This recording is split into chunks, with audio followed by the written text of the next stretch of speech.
Okay. Hello, hello, hello. Hello, everyone. I know I wasn't here last week. My bad. I was really tired. Really, really tired. So I was like, nah, I can't give you guys a good stream. Oh, my bad. Got a boom arm now. I gotta learn. I gotta learn. I'm learning. I'm upgrading slowly, figuring this shit out. Now I'm one of these douchebags with the fucking microphone in their face like it's a dildo. Did I just get the stream banned already? Is that what happened? This one's for TikTok when they join, but right now we're just here on YouTube. Let's check the audio though, just to make sure I'm on point here. Got some water. Let's see. It should be your channel. Cool. We are going live. Cool. Cool. That's cool. And then let's see. Twitch. Special podcast episode this week. Cool. Special episode of the podcast this week by one of your boys on the Twitch, Tripper, or what's his name? Pink Taco. Pink Taco was on the episode. We were missing somebody who wasn't able to join, but maybe next time we have Pink Taco on, we can bring you on too. But yeah, it's a good episode. Really good, really good episode. We talk about a bunch of different stuff like we normally do, and learned a lot about Canadians. Not a lot, a little bit. And it was a good conversation. So check it out. This week's episode of Table Moments on any podcast feed. Latest episode. Haven't been publishing those as frequently as I would like. The mission was once a week, but right now it's almost like once a month now. It's editing these podcasts is a grind for me, at least, because it's like I already know what to do. It's just routine. And had this conversation with my brother, and he's like, yeah, that's probably the point where I should probably hire somebody to do it. But I don't know, it kind of cheapens the whole thing if you could just like pawn off the work to somebody else, you know, or at least that's how I feel about it. And plus it's like, all right, eventually I want to get to a point where we actually have like a legitimate place to record these things so that I don't have to constantly set up, or we don't have to just do audio only, which is the nature of the podcast. But then finding people who are willing to come on camera and all that, that's kind of a big ask for normal people. And I get it. But if people are willing and I have the budget, I would be willing to bring people out and do this like as a more serious thing, come up with ideas, cool, interesting topics, and then maybe even build projects that come out of these conversations. And I think that's how this thing generates revenue for itself. So it's self-sustaining, which if you've been following on TikTok, at least you're familiar with some of the explorations of products and designs that I've been considering. Like the whole clear wallet thing. I have a YouTube video. Those of you on YouTube, maybe you've seen it, but yeah, I actually sold like 3 of them on TikTok Shop. But cool thing about TikTok is I'm part of their creativity beta program. So I'm actually making money from views if it gets enough views. And those videos, those sales videos where you're promoting a product, and in this case, it's my own product, generates revenue itself in the realm of hundreds of dollars. And so now I can, which I've already done, spent that money and reinvested it into a laser engraver / cutter so that I can drop the price of these things. But I use the wallet. People, it's funny. Some people just cannot help but hating, you know, it's just like, you don't have to buy it. I know it's too expensive for a lot of people. I know they just see a piece of plastic, but I mean, like, I know this works. I use it every day. I don't have to take my cards out. Like, you could say it's overpriced and just, okay, it's out of your budget. That's fine. But I know that this is a proven design that can work in the market because it's not a new idea. People have done it. And it's a very niche market. But I mean, so far, Table Moments have been centered around me and the things I like. So naturally, I'm going to give you guys things that I use if I can turn it into a product, which is sustainable for the podcast, and hopefully you enjoy the thing that you receive. But yeah, I don't know. People are so weird, and I get it. Why like small businesses really just like really all of them got to deal with this bullshit, especially when people are used to shipped bullshit from China. Everyone's like, oh, why isn't it cheaper? Why isn't it cheaper? Why can't I get this leather handcrafted thing for $5? It's just like, what? Like, people are so used to slave labor subsidizing their purchases that they don't understand, like, when you actually make something by hand, there's a lot of effort that goes into it. And here's the thing: I only want to sell things that I think can be valuable to you guys, but also is worth my time making, or at least figuring out how to make. So, like, I'm not going to do anything for a small profit margin. I know that's how a lot of businesses operate, but honestly, that's stupid. Like, if you can make a larger profit margin and still offer deep value to your customers, why wouldn't you do it? So it's like, it's not about extracting as much value out of people. It's finding the right opportunities where that delta between what it costs me to actually make versus what I sell you. And if I can find that middle ground where it's cheap and affordable for you guys to buy, but also incredibly cheap and affordable and efficient for me to manufacture, that's a win. But and then on top of that, it has to fall in the Venn diagram of things that I actually use, or created myself, that I think is kind of cool. And so there's only a limited supply of things that can do that. And the one thing I like about the wallet is, because it's thin, it can be shipped in an envelope. That's 66 cents. You can't get any cheaper than that. Sending, because, like, I don't know, man. So that's why it sucks selling anything under $20, because the shipping costs, they really eat into the margins. So that's why. So there's a number of levels to this whole thing, but whatever. That's just the administration stuff. But I have a few topics prepared, as we normally do. I don't know. We'll see if I can maybe pick one topic that I think I can talk hours about, or maybe even script them out, like been scripting out videos. And it's crazy, like, the scripted videos actually do better on Instagram. They do better on Instagram. And right now I'm having one going kind of viral about Jada Pinkett Smith. If you look at the TikTok or the YouTube, I don't think I've been posted it on the YouTube. It's weird because there's just like, there's YouTube has a limit, a 1 minute limit, and then TikTok is trying to push people longer. Instagram lets you do 1 minute, 30 seconds, even though most of the people on Instagram are only posting like sub 10-second videos, because that are just beautifully visually. But that 1 minute thing in TikTok is rewarding creators who are part of the creativity beta, who can post videos that are over a minute if they can get qualified views. And so that's why I haven't been posting to YouTube as much, just because I'd have to go back and cut the video down to under a minute, which whatever, but TikTok's paying. So my priorities have to be on that, at least so I can hit my target by the end of the year, which I'm close. If I can pull this off, man, aspirations and goals are a real fucking thing. Man, it's crazy how you can set a goal for yourself, and which seems unachievable when you set it. And then you get closer and closer as the deadline approaches, and somehow maybe things work out. And that, I swear to God, I feel like that's happening right now. And if I can pull this off, man, oh my God. I don't know. I don't want to share it with you guys. It's a private matter thing.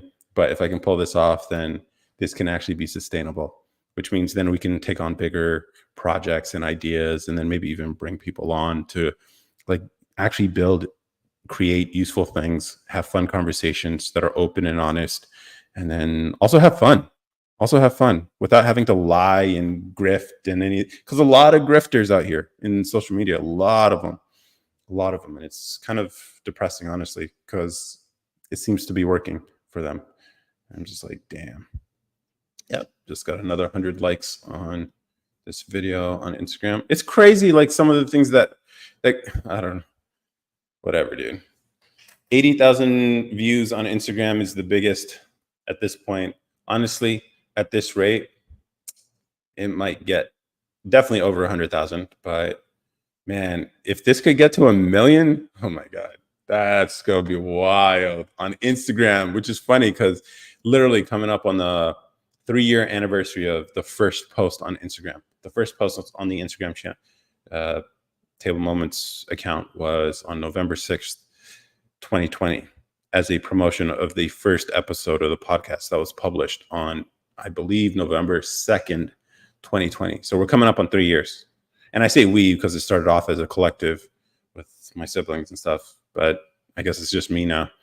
But 3 years later, and millions of views, millions of views. That's crazy. I texted someone last week about how I was at the airport flying home and I saw a reporter. Maybe they were covering a story for the news about the airport or whatever. They had the camera set up and they were just on their break about to go live or maybe for a clip or whatever. And I thought to myself, you know what? She works in this local news station.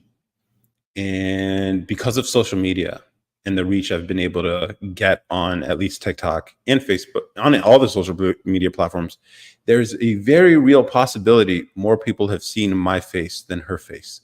And she does this for a job. That's crazy if you think about it. Just think about it. This is like, yeah, like more people will have seen my face than a news anchor. Because if you look at the number of views, I mean, the number of likes I have on the account has on TikTok is about 5 million. And if you consider 10% of people like a video, then actually watched it, then we're talking about approaching 50 million, probably 50 million faces. That's 50 million. My face has shown up in front of people 50 million times.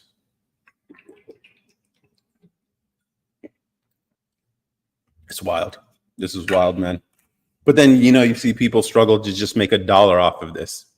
And it's just like, damn, it's crazy. People pay her money, but because there's money from advertising and stuff. And so you see the problem with this whole thing. So I'm wondering if there's a way we can fix all this. And part of this journey of Table Moments is me understanding the problems and issues and plights and things that a content creator has to go through. So maybe I can build the solutions that let people make content and not be beholden to advertisers and platforms that want to censor them.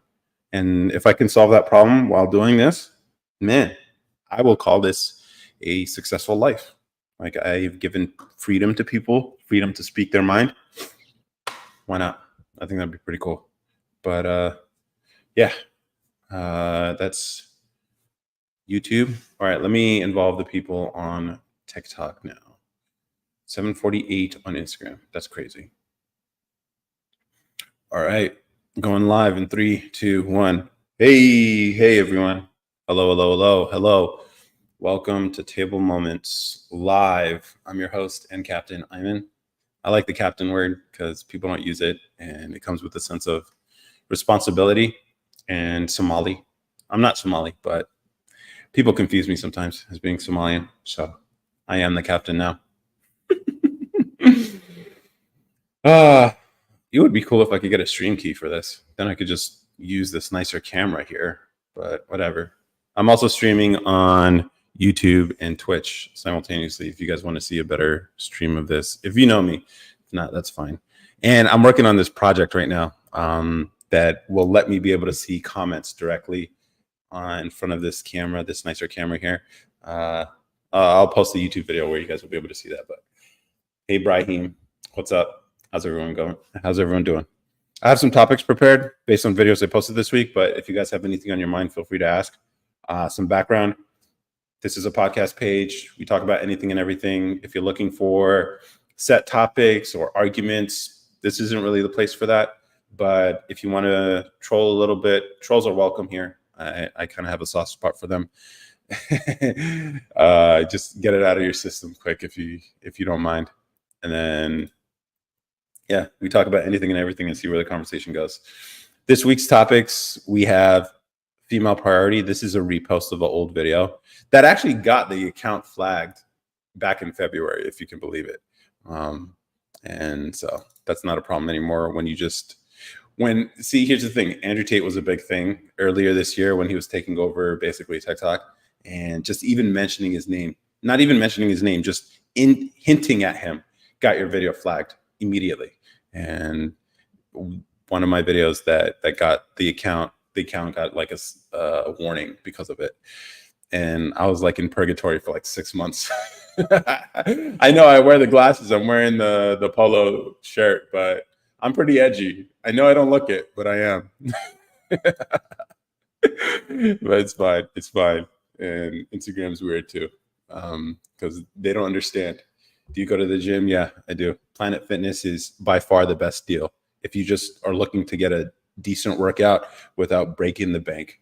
Black Card's worth it if you want the freedom to be able to go whenever and wherever you are, which I've used, especially on a road trip or vacation or whatever. Just go to Planet Fitness. It's very clean also. Eventually, I'm going to have to upgrade, but right now, Black Card, $10 is really good. Not gonna lie, not even $20. Get the Black Card; it's worth it. If you intend to use more than one gym, yeah, it's totally worth it. And yeah, there's the weights are limited. Lunk alarm, you don't really have to worry about unless you're really slamming it. No one's doing deadlifts on a Smith machine typically, unless you're TNF, I guess. No, I don't think he does. Whatever. So yeah, it's fine. And then the dumbbells go up to 75, but I mean I've maxed it out on some of my lifts, but it is what it is. And then you can always get more leverage by using some of the machines. Planet Fitness is underrated, especially considering your people who go to the gym and use Planet Fitness are subsidized by people who don't go to the gym. Because there's a lot of people out there who have these $10 Planet Fitness memberships who never use it. But their monthly fee subsidizes the cost for the people who seriously use the gym, because there's no way they would be able to be in business if with the number of customers they have per location, if all or at least significantly more people who subscribe actually went to the gym. Yeah, people keep talking shit about Planet Fitness. It's not even that bad. I used to go, yeah, it's clean. It's very clean. One thing, accessible depending on which gym. So like where I live, it gets kind of crowded. So I guess there's more utility here, or maybe they send out more people here. But all the other places I've been to, it's been great. Hydro massage is great if you're even just for road trips. Even for road trips, like if you're spending 6-8 hours on the road, your back is going to start to hurt if you don't have like good lumbar support. Planet Fitness can fix your back. That's what I did when I did like long road trips across the country.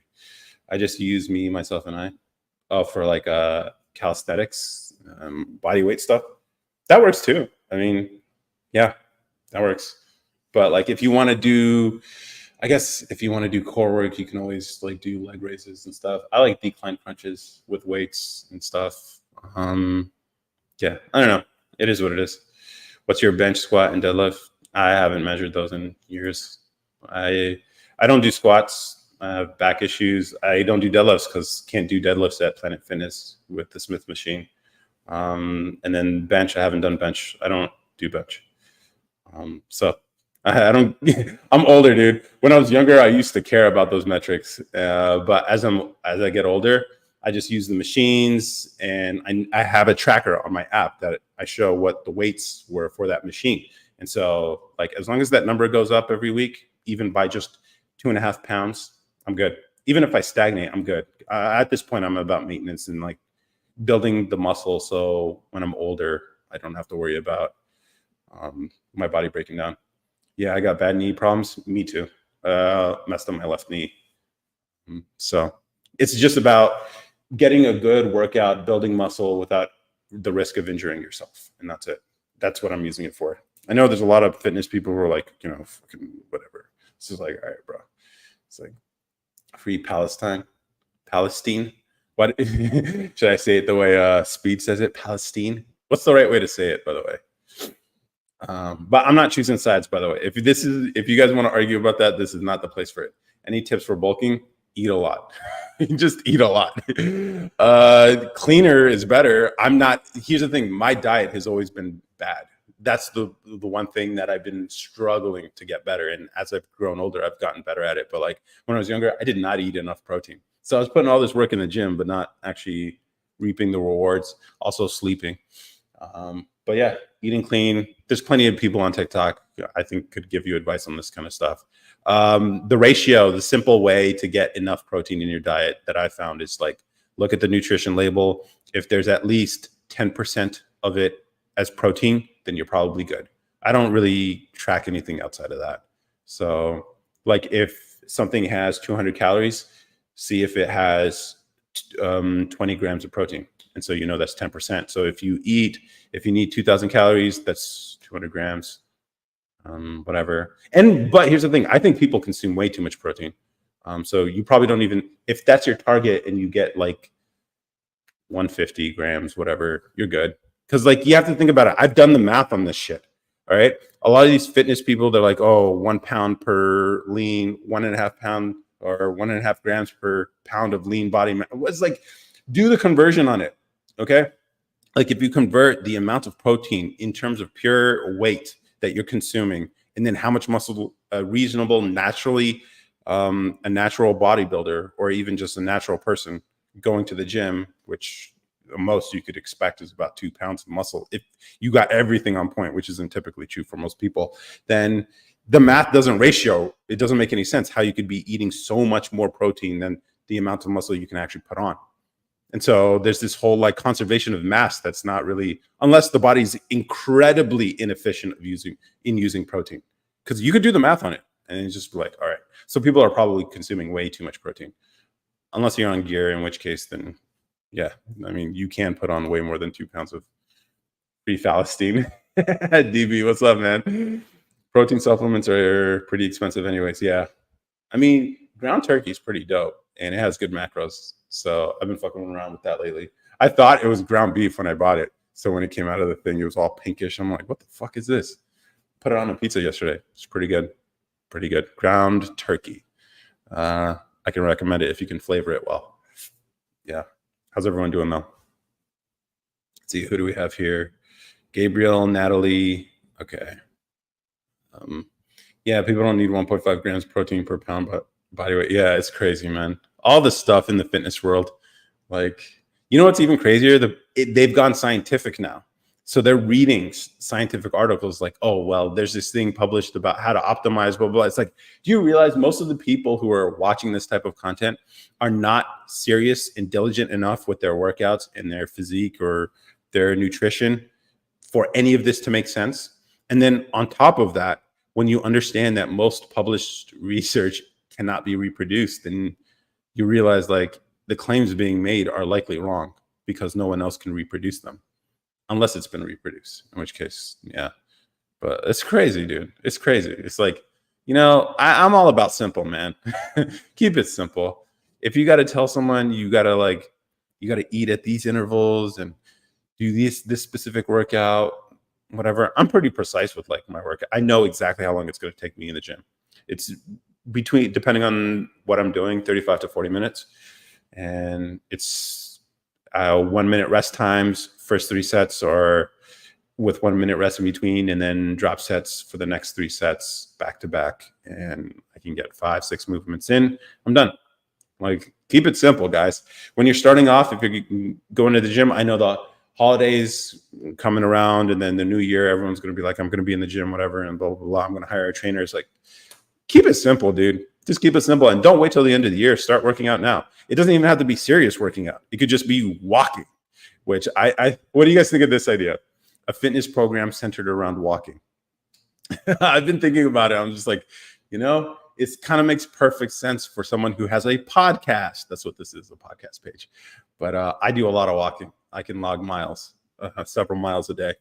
And I walk a lot. I really enjoy walking and I like listening to podcasts too. So, and I remember when I had to lose weight the first time, that's how I lost pretty much all the weight, was walking a lot, just walking a lot. Obviously it's mostly diet, but yeah, walking is way better than nothing. Zone 2, probably for someone who isn't active at all, who is bigger. It's safer for your knees and your legs and your hips and everything, because you have to understand, like, your body atrophies over time after not stressing it for years, which a lot of people are in the position of. And then you're just going to jump into the gym and just like start cranking out all this stress onto your body and you're not going to get injured, man. Nah, you got to build it up. And then even just a little bit of the cardio, like getting the heart rate, like zone 2, it is what it is. But Black Vsauce. You know what? I have a theory about Vsauce. I think he like speeds up his videos a little bit. That's why it like sounds so quick. But yeah, I'm not. I guess I've been explaining like scientific concepts to people. I have a video coming up on how a straw works, and people don't realize They don't know how it works. Is 30 young? 30 is young. Yeah. Yeah, walking's way better. Walking and mindful eating. Yeah. Assalamu alaikum. Wa alaikum salam. Sultan Saeed. Is that Malcolm X? I'm going to take a shower. Thanks for the good advice, man. I really appreciate it. No problem. See you later, Andrew. How's everyone else doing, though? I got some topics prepared, but yeah, if you guys have anything on your mind. Obviously, I know people are going to want to talk about like the whole drama in the Middle East, whatever. I think it's kind of played out. Not played out. I think it's not overhyped, but it's not something that's new. It's been going on for a long time, and everyone is told to have opinions on it. Like pick a side, pick a side. It's just like, no, we don't need to get involved in another global conflict. Okay, like let them sort it out. You start a fight, hope you can finish it, and whatever happens, and it's none of our business. That's my attitude with it. But you know, that's not going to stop people talking big on Twitter. Yeah, stop funding Israel. Yeah. I mean, here's the thing. I wouldn't be surprised if a lot of the funding is like weapons tech, in which case it's like commerce, you know, because they're pretty good inventors over there, especially when it comes to like defense and warfare, you know, for obvious reasons. Like a lot of psychologists come out of there too, like Daniel Kahneman and Amos Tversky, I think their names are.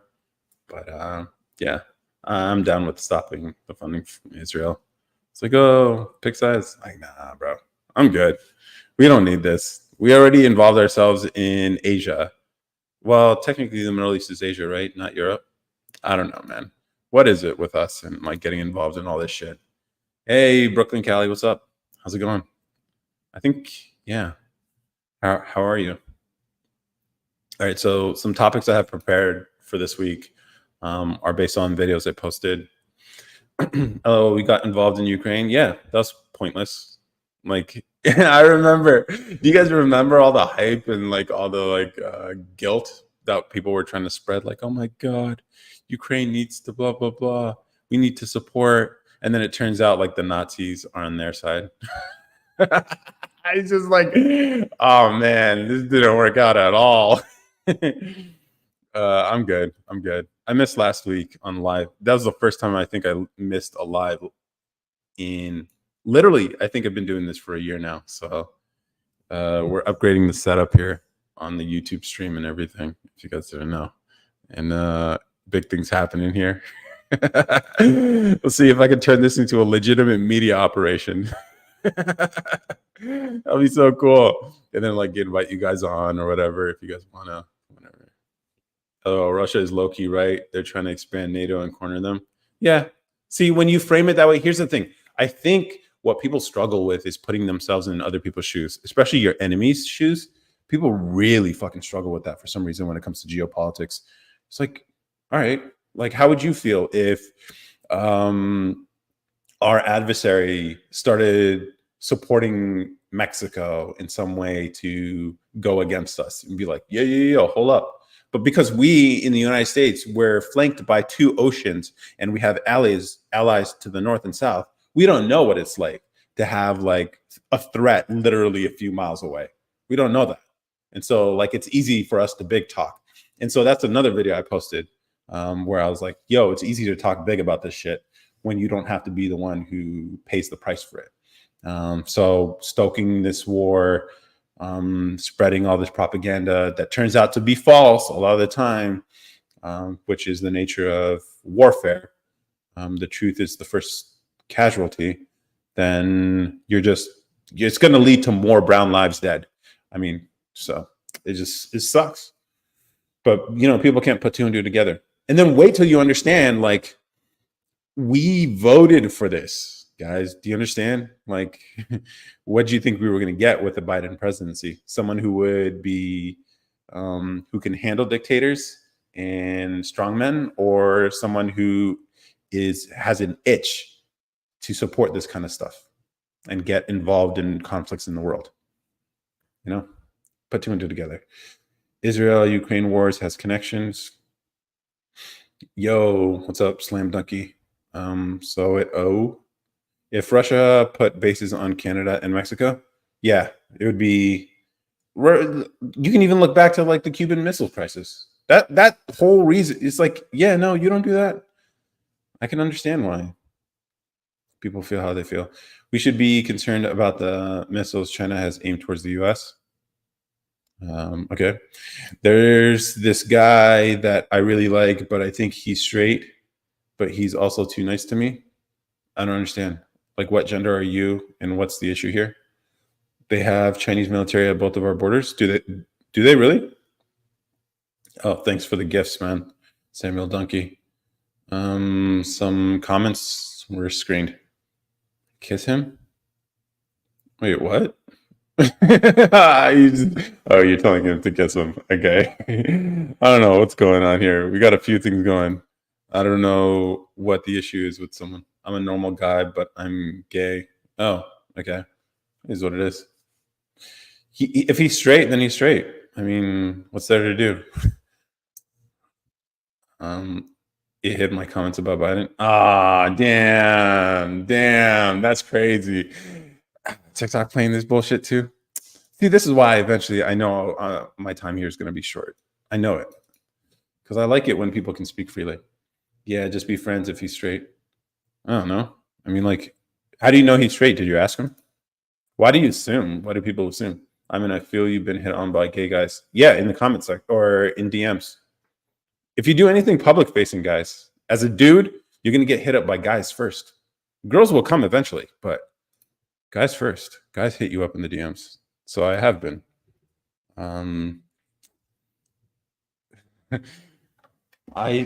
It'll wait. I don't understand. Is that an acronym for something, DB? There's not much to say. Guys are just pretty straightforward. Yeah, that's real suspect. You can analyze friendship sexuality by their dating history. In real life, nah. No, not in real life. I mean, I don't find myself in those kind of circles typically, so I don't know how that would even come up. But no, I've never been. Have I? I can't recall. I feel like it would be something I would remember if that actually happened. Not that I would mind it. I'd just be like, oh, okay, thanks, but I don't roll that way. But yeah, I don't know. But girls are more subtle, though. If you notice, I've never had the instance where a girl is just like straight up like, I want it, I like you, blah blah blah, whatever. But they do things to signal that they are into you. Like, for some reason, they find reasons to be around you and stuff, and they get close and touchy. And it's like, okay, got it. I read the signals fine, which a lot of guys talk themselves out of. A lot of guys see these signals and they don't realize, or maybe they just don't realize the signals are there. I can't stand that social media only want to talk about dating. Yeah, it gets kind of old, which is why I'll have a video every now and then. But like, there are entire channels dedicated to this stuff, which here's the thing, Brooklyn. It's one of the 3 topics that has broad appeal. It's relationships, money, and health. Right? Those are the big 3 that have conversational topics that have broad appeal. And relationships, the easy one, because both sides have opinions, right? Fitness, people can aspire to, and health and stuff like that. And plus, self-preservation kind of thing. And then obviously money is all about resources, and people, especially men, the money stuff really works on men. And so those are the 3, which personally, for the Table Moments account, I've tried to like broaden the whole thing. Every now and then you'll see a video about dating or girls or whatever. Yeah, that's why it's everywhere, because it's the easiest form and it has broad appeal. And obviously you need to have broad appeal in order for the algorithm to sort of favor it, because it does these, like, just as a quick breakdown about how I've noticed the social media stuff works. It's like they test your content with a small cohort of people. On TikTok, it's about 200. They test it out, and if it has good watch time and engagement metrics, then they spread it out to wider and wider audiences. And so it passes these checkpoints. And so in order to get past those checkpoints where audiences are testing it, it has to have that appeal, broad appeal, because you don't know, the initial 200 people who see it make or break that video, which is why it's really important to have a good hook. The content has to be really relevant, and then the quality of the content is whatever. I can get into it on my other channel, but I'm so slow to hints, or you were. Yeah. Most of these lives should be shut down. I hate the dating, live dating stuff because they suck at it. They suck at it. They're just like, hey, all right, join the chat. And then they're like, all right, so tell us about yourself. I'm just like, what the hell? This is the format of a dating show? I swear to God, if I ran one, man, I'd make it a lot more interesting. And the host would be grilling both of them. It's not just like asking them to perform. Because here's the thing, the people who are coming on these like live dating shows on TikTok, they're not content creators. They don't know how to be interesting or be able to talk. Or a lot of people, like when you're in a group meeting or you're in a new place where people have to introduce themselves, you know how awkward people are. Now imagine you're doing it in front of thousands of people watching on social media, on top of the nervousness that comes with all that, and then you expect these motherfuckers to perform. It's like, nah, bro. The content creator should be doing most of the work, carrying that conversation. That's what should be happening. But yeah, most of these lives should be shut down. Another unemployed day I see. I mean, it's Sunday, so goodbye, troll. You got to ask tough questions. Yeah, you do got to ask that, but not that ask them to reveal things about them. Because here's the thing. I'm not trying to do like a Borat situation, make fun of people online. So that I wouldn't run it that way. I think a lot of people on social media are so ready to exploit the public for some views. And I see this all the time on my feed sometimes, where people record in public, get strangers involved. If it's a street interview, cool. But like, obviously you want to get their consent first. And then also I don't know. I have a thing. I don't want to make people look bad. Like this shit, this stuff that's on the internet is there forever. So if someone says some like revealing stuff online on camera and you publish it for some fucking views, then it's exploitive. And all for views. I don't know. That's crazy. That's a line I don't want to cross. And I've had a position. There was one video that I could have posted. I did end up posting it, but I changed it so it didn't look as bad.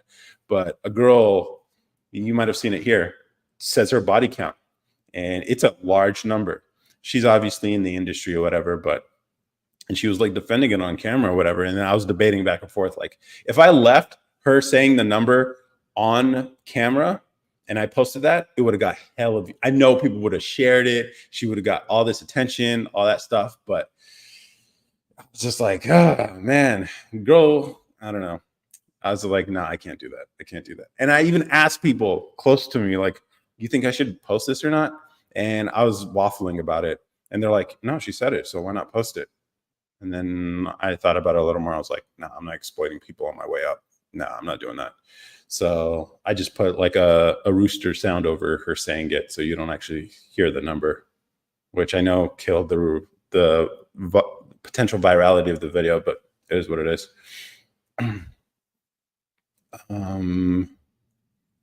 Let's see. Is it bad that I dislike being in Black TikTok?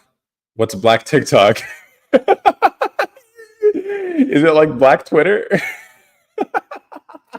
Am I part of Black TikTok? Am I? That'd be funny. Not gonna lie, I hate the streamers' content. So immature. It is really immature. It is exploitive for sure. But man, I hope I'm not. I hope I'm not included in Black TikTok. I tried to have broad appeal. Here's the thing. I also see like there are people who find their niche or like community or whatever, and they really lean into it because that's an easy way to get your followers up and your views up. So like Habesha people sometimes do this where they appeal to those people because they know it's like, Habesha people were really prideful of their ethnicity for whatever reason. And so they like come and support whatever, and they'll give follows and comments, whatever. I'm like, nah, I'm not trying to do that. I'm not trying to be the Habesha stream or the Africans or the African. African TikTok is the best. Is it? What are you guys seeing? Oh man, I gotta make a new TikTok account and see this stuff. But I wonder what Black TikTok and African TikTok content are like. Is it like a lot of dancing, or is that presumptuous of me? I was a TikTok peak during the Tigray War.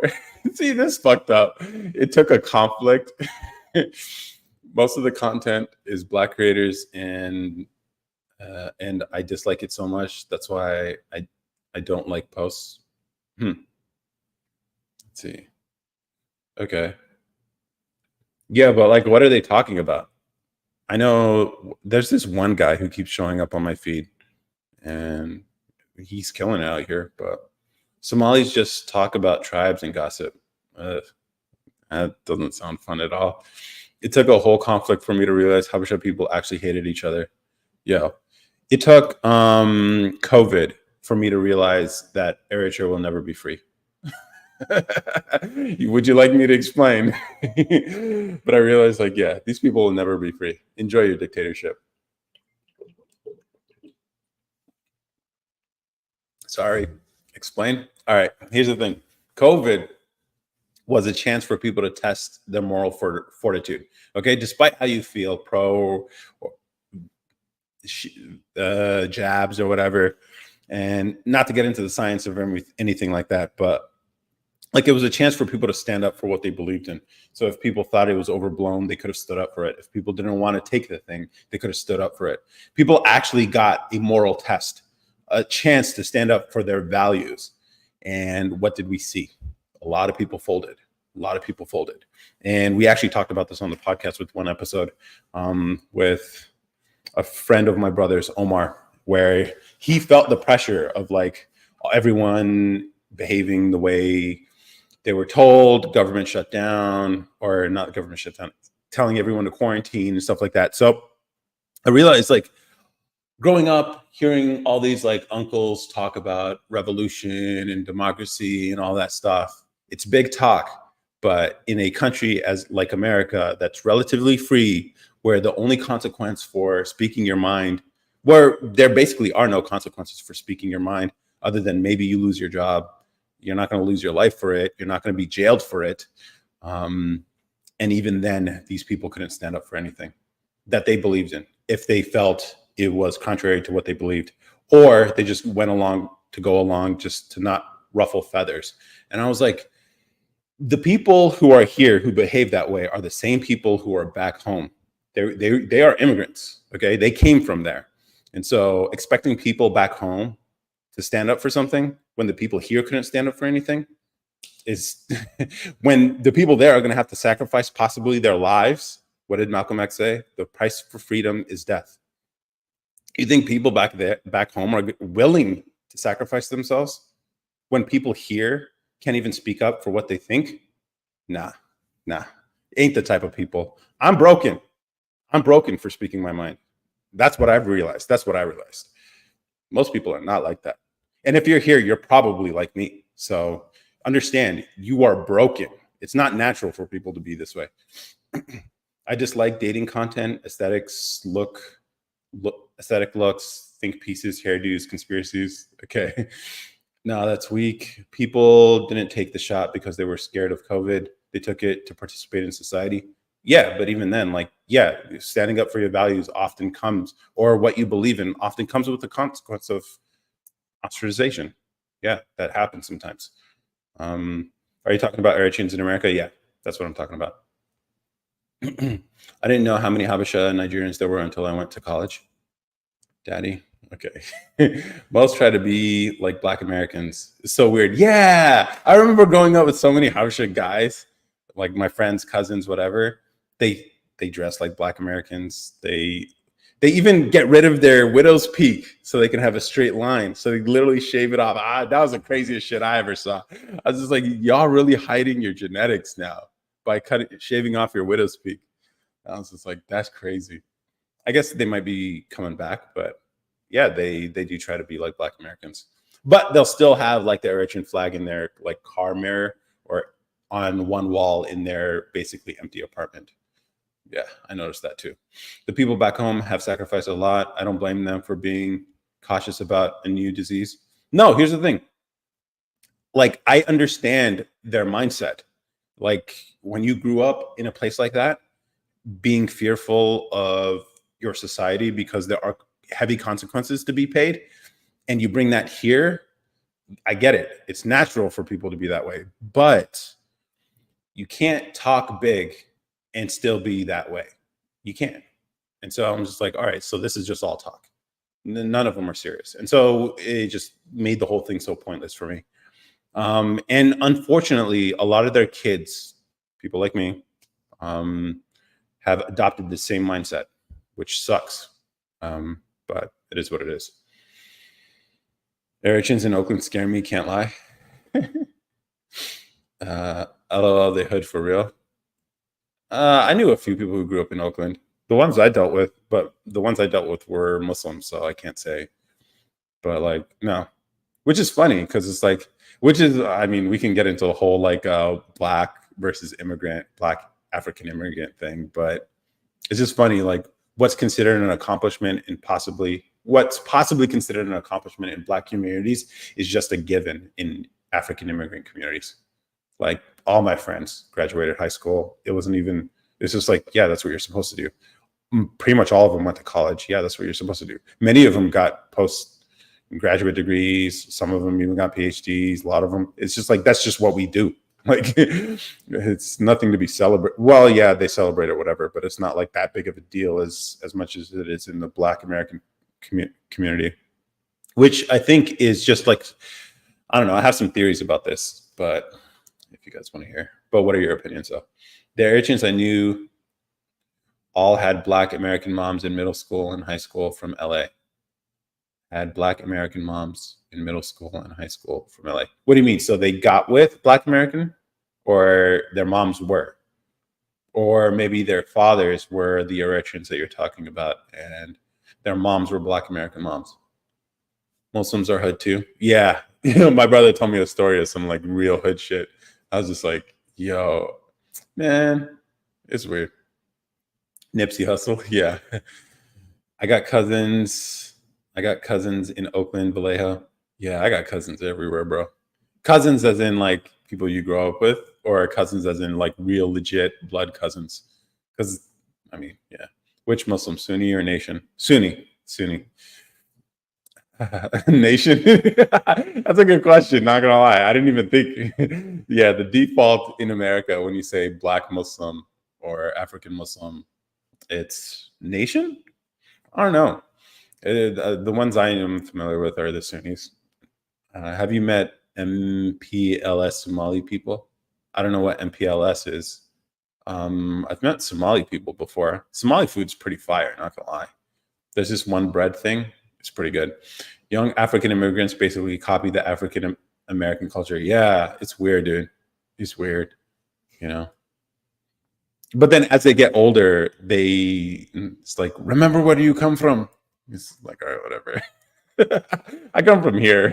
Here's the funny thing. Like all my friends, cousins, everyone I grew up with, they're all proud to rep like Eritrea, whatever, all that stuff. Even though they dress black, they listen to American music, they try to look as American as possible, they speak like Americans, but they're gonna rep Eritrea. I'm just like, what are we doing here? This is all just like wanting to be different, whatever.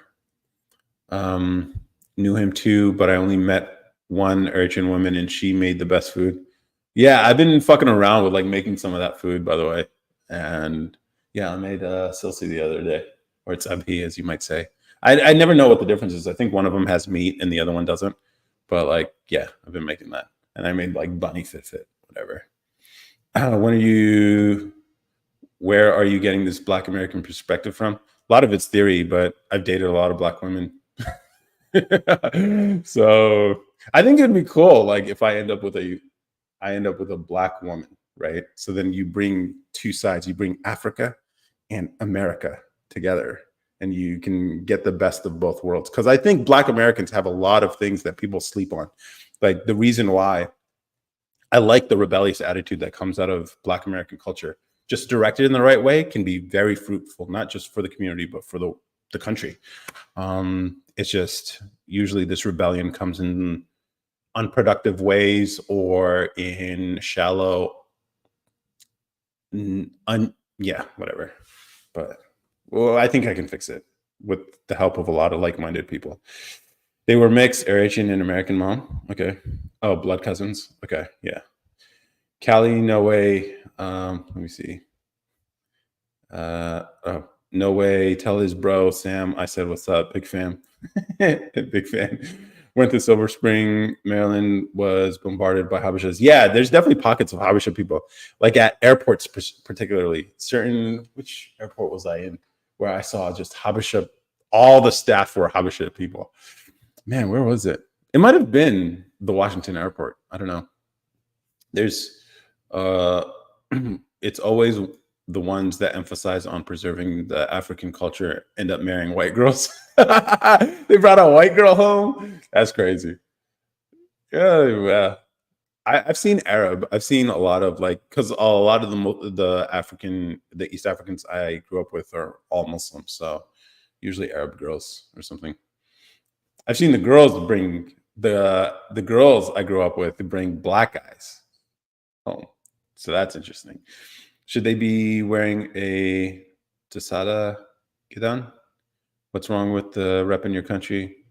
No, it's fine, but it's all superficial, is what I see. It's like, all right, so you don't you're not bumping some Habesha music in the car, you're not unless it's like a post for Instagram. It's just like, all right, this is all shallow as far as the way people project this stuff. You're not in those households to truly know. Yeah, that's true. Like Barack and Michelle, African and African American couple. Which one's which? Like, I'm pretty sure. I wouldn't call Barack African. He wasn't he? He was born in the U.S., Hawaii. I guess. Well, depending on who you talk to, maybe he wasn't born in the U.S. But I get his dad, yeah. But still, I mean, he's a quarter African, so I feel like Ronald Reagan Airport, all Habeshas. Oh, okay. How about that? I blast Habesha music in my car. I can't lie. You got a song recommendation? Put it in the chat. Pretty greasy, Grazi. Brock is African and white. Yeah. Hawaii barely counts. Yeah. If he was born in Hawaii, if you know what I mean. Yo, people were giving him so much shit. It was funny because it was the original opposition research where that came from was funded by the Hillary Clinton campaign. It's funny. It's so funny. It's funny how this all works out. It's just like whatever. We don't have to get into politics. Hawaii barely counts. It does barely count. Obama was raised in a white family. Yeah, and he was raised in Indonesia for a bit, wasn't he? Which is why maybe he's so sympathetic with it, like international stuff. But I feel like if you're going to be president, America's got to come first. Bruh, sometimes you remind me of a Fox News guy. No, I'm too edgy for Fox News. So is he white? Is that a reference to Obama? I actually posted a video today where a guy was explaining how he's like half Asian, half Polish, and he was possibly going to be selected to be part of The Real World. I guess it's a show where you bring a bunch of people in a house, and then they found out he was half Asian. And the reason why they selected him in the first place was because they thought he was full Asian. He was going to be the first Asian man in the real world. And they rejected him because he was half Asian. And they're like, the first one has to be full Asian. And so I made a video of Stitch saying the same thing, but basically about Obama and our president. If this is the standard they have for Hollywood, why can't it be the standard for our presidency? Because like he's just as much white as he's black, right? But I guess when it comes to black, even just a little bit, the one drop thing, I just thought it was hilarious. And I was like, yeah, it doesn't make any sense, but that's the point of this whole identity. It gets really stupid at some point. I'm trying to preserve my culture. Let me see. I'm American and part Creole, so that's really important to me. Fair enough. Let me write that down. I'm actually gonna bump. You guys want to hear it? I don't know if it's gonna. You think it would fall in the terms of whatever? Dalak, di afro. Will it play? Will it play? Ah! All right, that's as much as I'm gonna play. Otherwise, it's gonna get the stream banned. Yeah, yeah. That reminds me of like long road trips with my family. Barack grew up as a white man. Fair enough. Oh, you got more recommendations. Let's go. I wonder if here's the thing. I've been fucking around with like YouTube, Facebook research has released their algorithm to like split up a song into like this its elements. So like the vocals, the beats, the melody, and all that stuff. So I wonder if I could do that with this stuff and make a remix. That'd be kind of cool. Back. Okay, cool. Let me save that for later. Michelle is African American. Barack is not. Okay. Yes, he is culturally white. Fair enough. But maybe that's what made him electable, because he's palatable to whites. Exactly. You like Abraham Afwerki? Is that is that? I don't know who that is. Is that like a artist? Abraham Afwerki. Let's see. Oh, okay. He has a music channel. 168 subscribers. Okay, subscribers. My urgent friends do. Why do bro head look so smooth?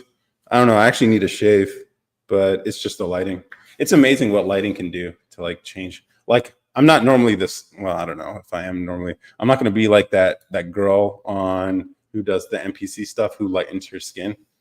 I'm not going to do that. I don't listen to him though. Obama tears were good. Great economy. Less division. What do you mean great economy? It wasn't a great economy. Like, did you forget about the 2008 crash? I know technically he didn't cause it, but I mean the recovery could have been. We should have paid for. I don't know. I don't have to get into it. Years culturally, Barack is not Black American, nor is he Kenyan. Yeah. Will you be at Afrotech this year? Yeah. I mean, I'm in Texas, so I might as well go. I think it's in Austin, right?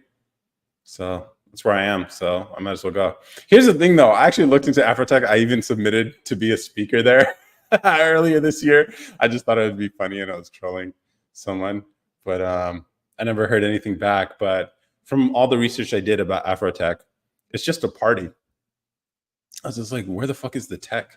Because like, the Consumer Electronics Show, CES, Nevada, it's actual tech. Any other tech conference is about tech. But here, Afrotech, I was just like, I was going on the website. I'm like, why is there stupid news articles about money, whatever? It's just weird. This is weird. Play Ram Ranch. Ram Ranch. What's Ram Ranch? I don't know what that is, but I'll type it here. Ram Ranch song. I don't know what that is, but I'll look into it later. Start doing Istika. What's that? Would be great to see you in Austin, Texas. Yeah. Yeah, if you're coming through, let me know. We should definitely meet up. Ooh, that'd be kind of cool. If you guys are in Austin, Texas for Afrotech, let's do a meetup. Let's do a meetup for sure. Years were mad rough. We are paying for it now. Yeah. Pinky Doll, there you go. He cleaned up Bush's mess, fixed the economy, and got Osama. What was Bush's mess? Because Afghanistan didn't work out. Fixed the economy? No, that was just money printing. Lots of money printing. And we're still paying the price for that. We never paid for the zero interest rate policy. And I kind of have a bone to pick with him for cash for clunkers. That kind of fucked up the used car market when I was at the time looking for a used car. Fast and Furious scandal was kind of fucked up. Getting a border agent killed with guns that his administration, or at least the people in law enforcement assigned by his administration, participated in actually creating. It's like there's a lot of fuck ups you don't know about because, again, the press were really favorable to the first Black president, but there were a lot of fuck ups. I was thinking about, I actually asked myself this question earlier this week, like, what exactly did Obama do? And the only conclusion I came to was he let us say that we elected a Black president.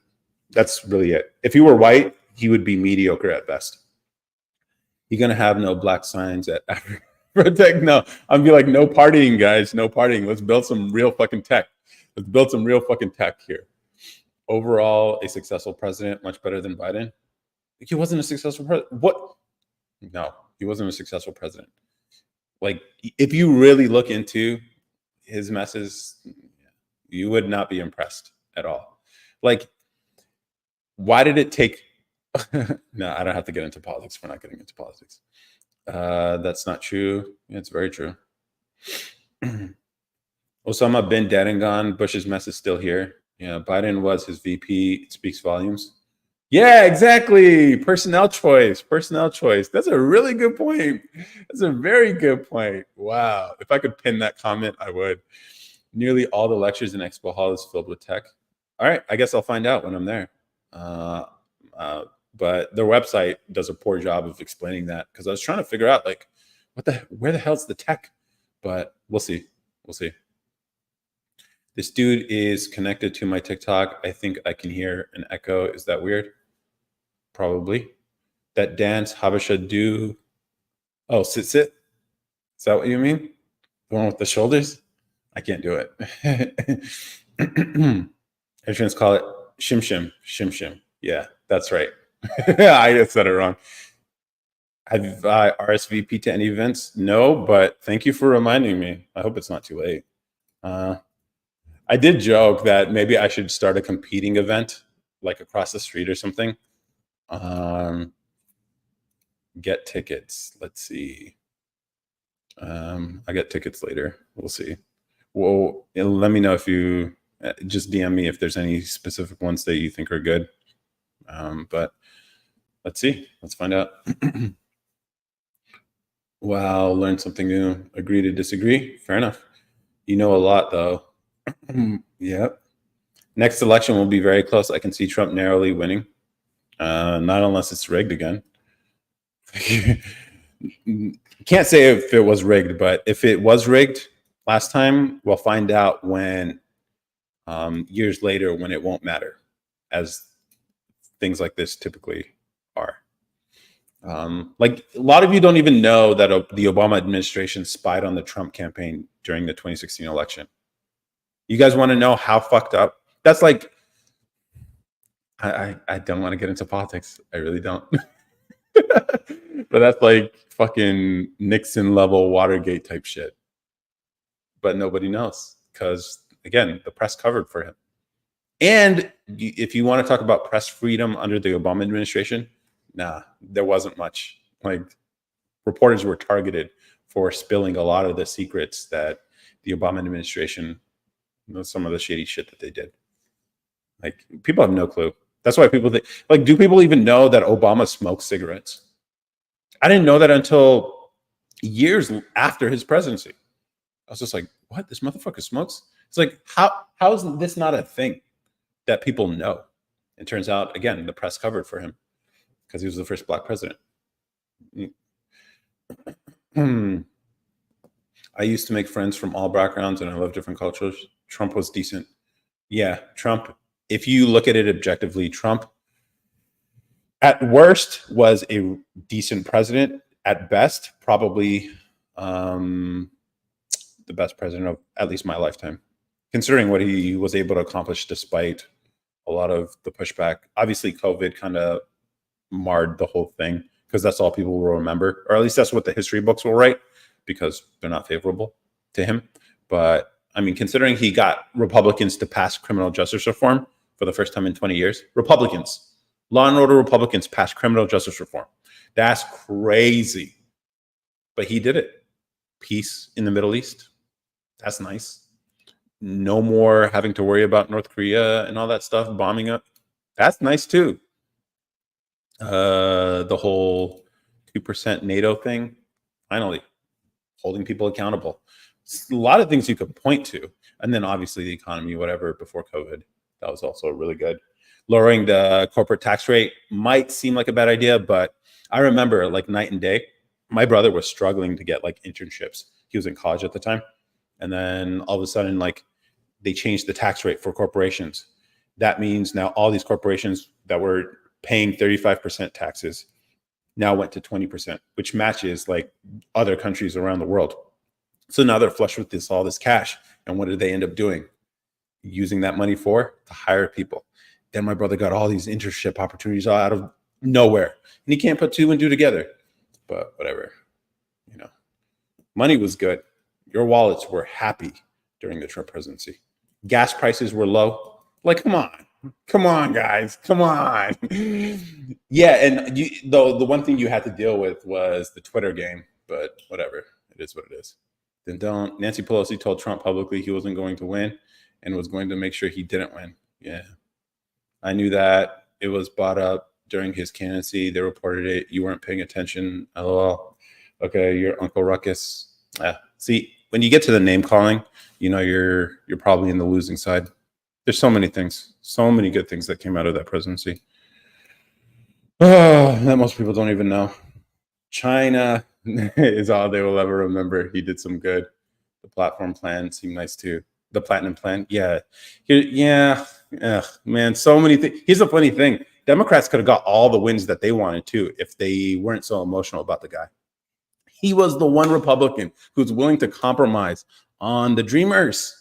He was willing to give amnesty to what 1.5 million people if they just gave him funding for the wall, which is like 1/10 of 1% of the federal budget, literally a fucking rounding error, and they were fighting him on this shit. And then you realize, like, oh, okay, the reason why they can't give them that and why they can't let the Dreamers actually get amnesty is because then it's not a political issue anymore that drives voters to the ballot. And so it's just like, oh, all these fuckers are just like manipulating all of us on all sides. And then Trump's the one guy who's just like, what the fuck? Why can't we just do this? Why can't we just fucking do this? You guys remember like the first 3 months, it was just like crazy how he was just getting shit done. And I was like, what the fuck did all the other presidents do? It's just wild. And that's the thing. I did not expect this from the guy. That's funny. Uncle Ruckus, no relation. Man, I went to Michigan and gas was 177. I was too happy out there drifting. Yeah, man. Our wallets were happy. Our wallets were happy. Maybe that should be the campaign slogan for the upcoming one. Happy wallets. Ooh, that'd be a cool product. I just got a laser engraver / cutter.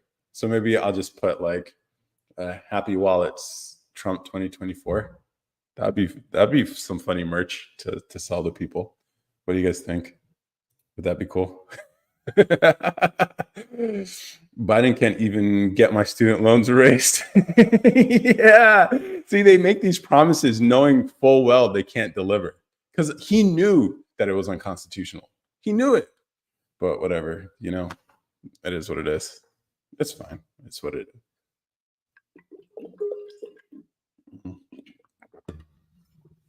Happy wallets. Happy wallets. I like that. I think I could come up with a design.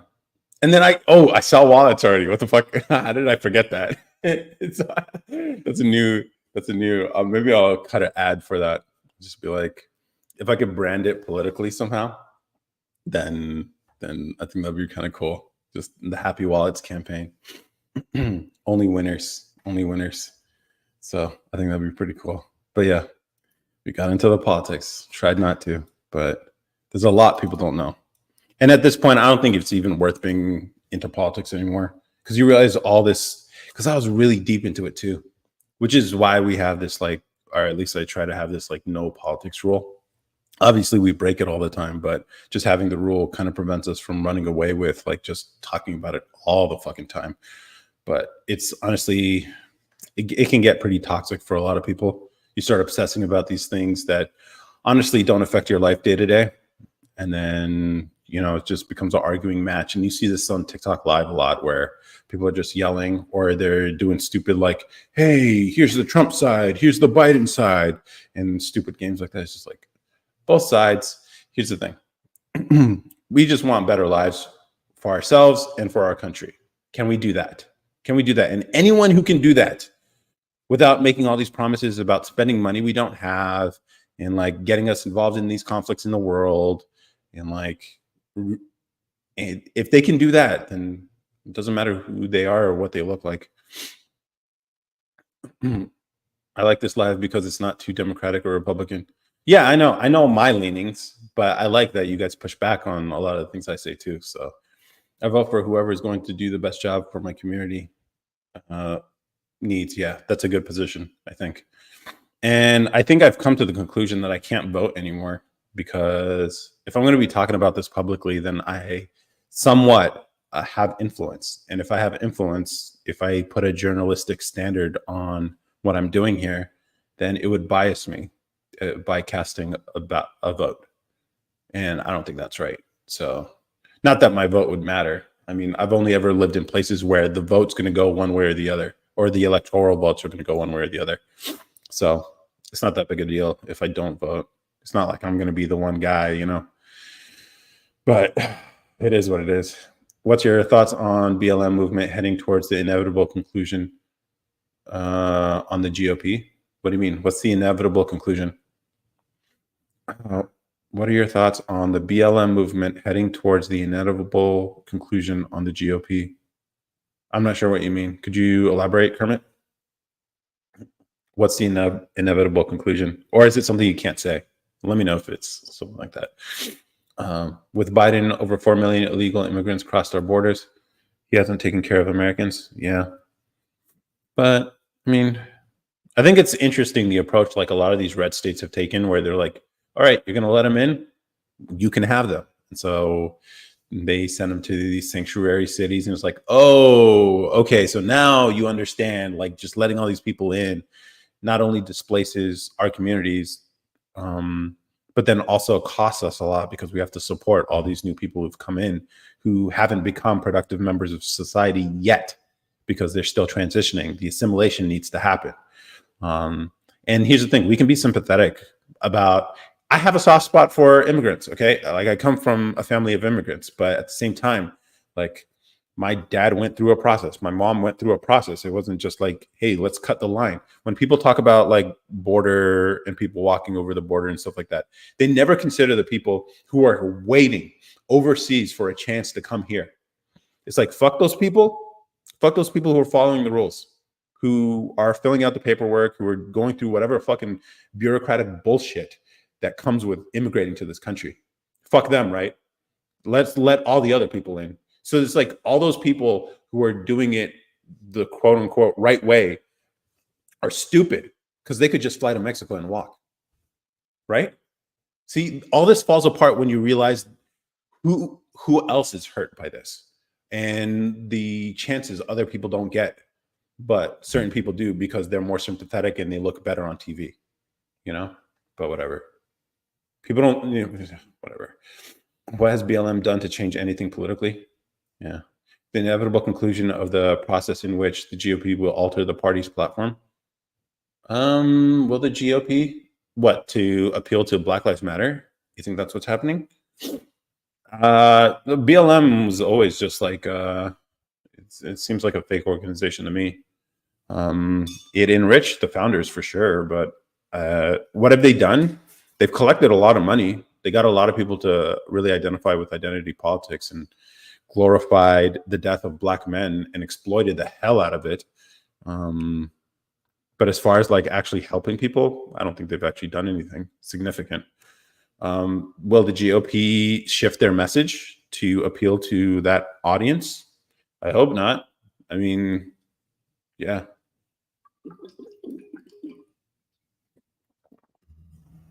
Let me see if there's any comments here. Nope.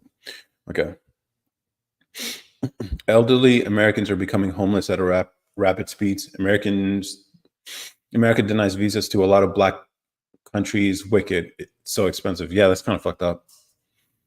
What are your thoughts on the crisis, which is no one cares what you think, man? I don't think it's a crisis at all. I hope people don't care what I think. I like it when people care about what they think. I like it when people are skeptical and question everything. That's what I hope to do here.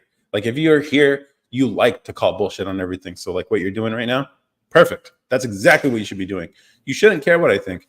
Just, or not even be here. That's up to you. If you want to be here, feel free to push back on all this stuff. That's the point.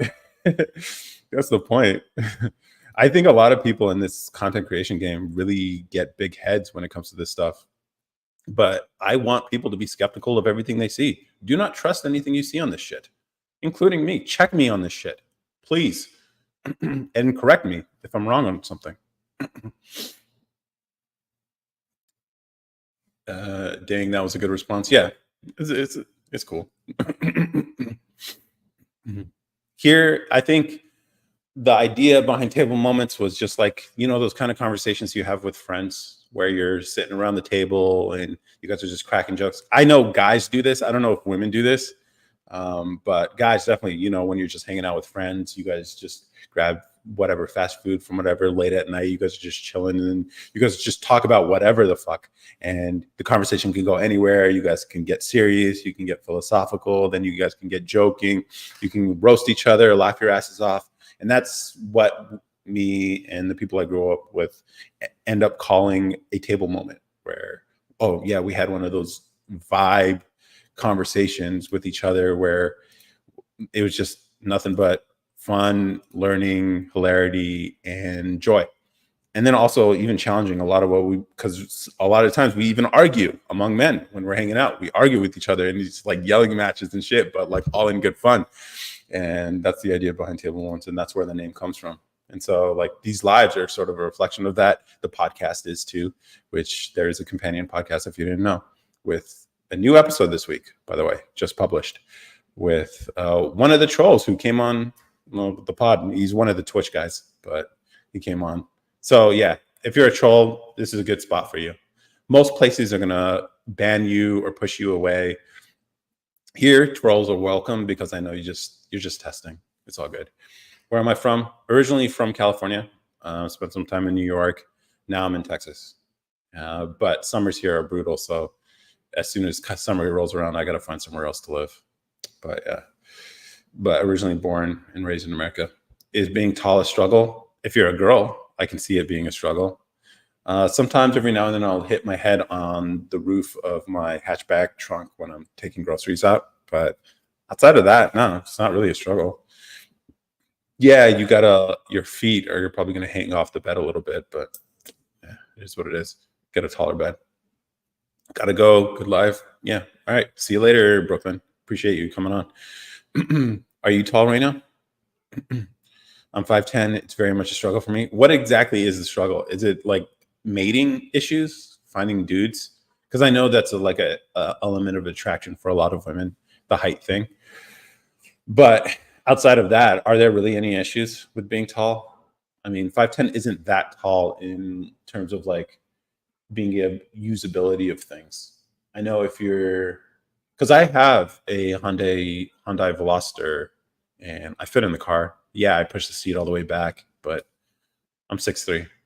Do you know the podcast guys? A podcast about guys? No, I don't. Is that like Guy Code? Or you guys remember the show on MTV? The podcast guys? Yeah. Here's the thing. Yeah. Podcast guys. The podcast, professional podcasting service. Fuck. Your podcast, our creativity. I don't know. Let's see. Yeah, and I stick out. Oh, 5'10". Yeah. Well, would you date? Wait, so are you talking in the realm of dating specifically, like actually finding a mate? Just to clarify, because driving cars. Nah. I mean, yeah, it's if you mean dating, then 5'10" isn't that much of a reach. If you're willing to date a guy who's as tall as you.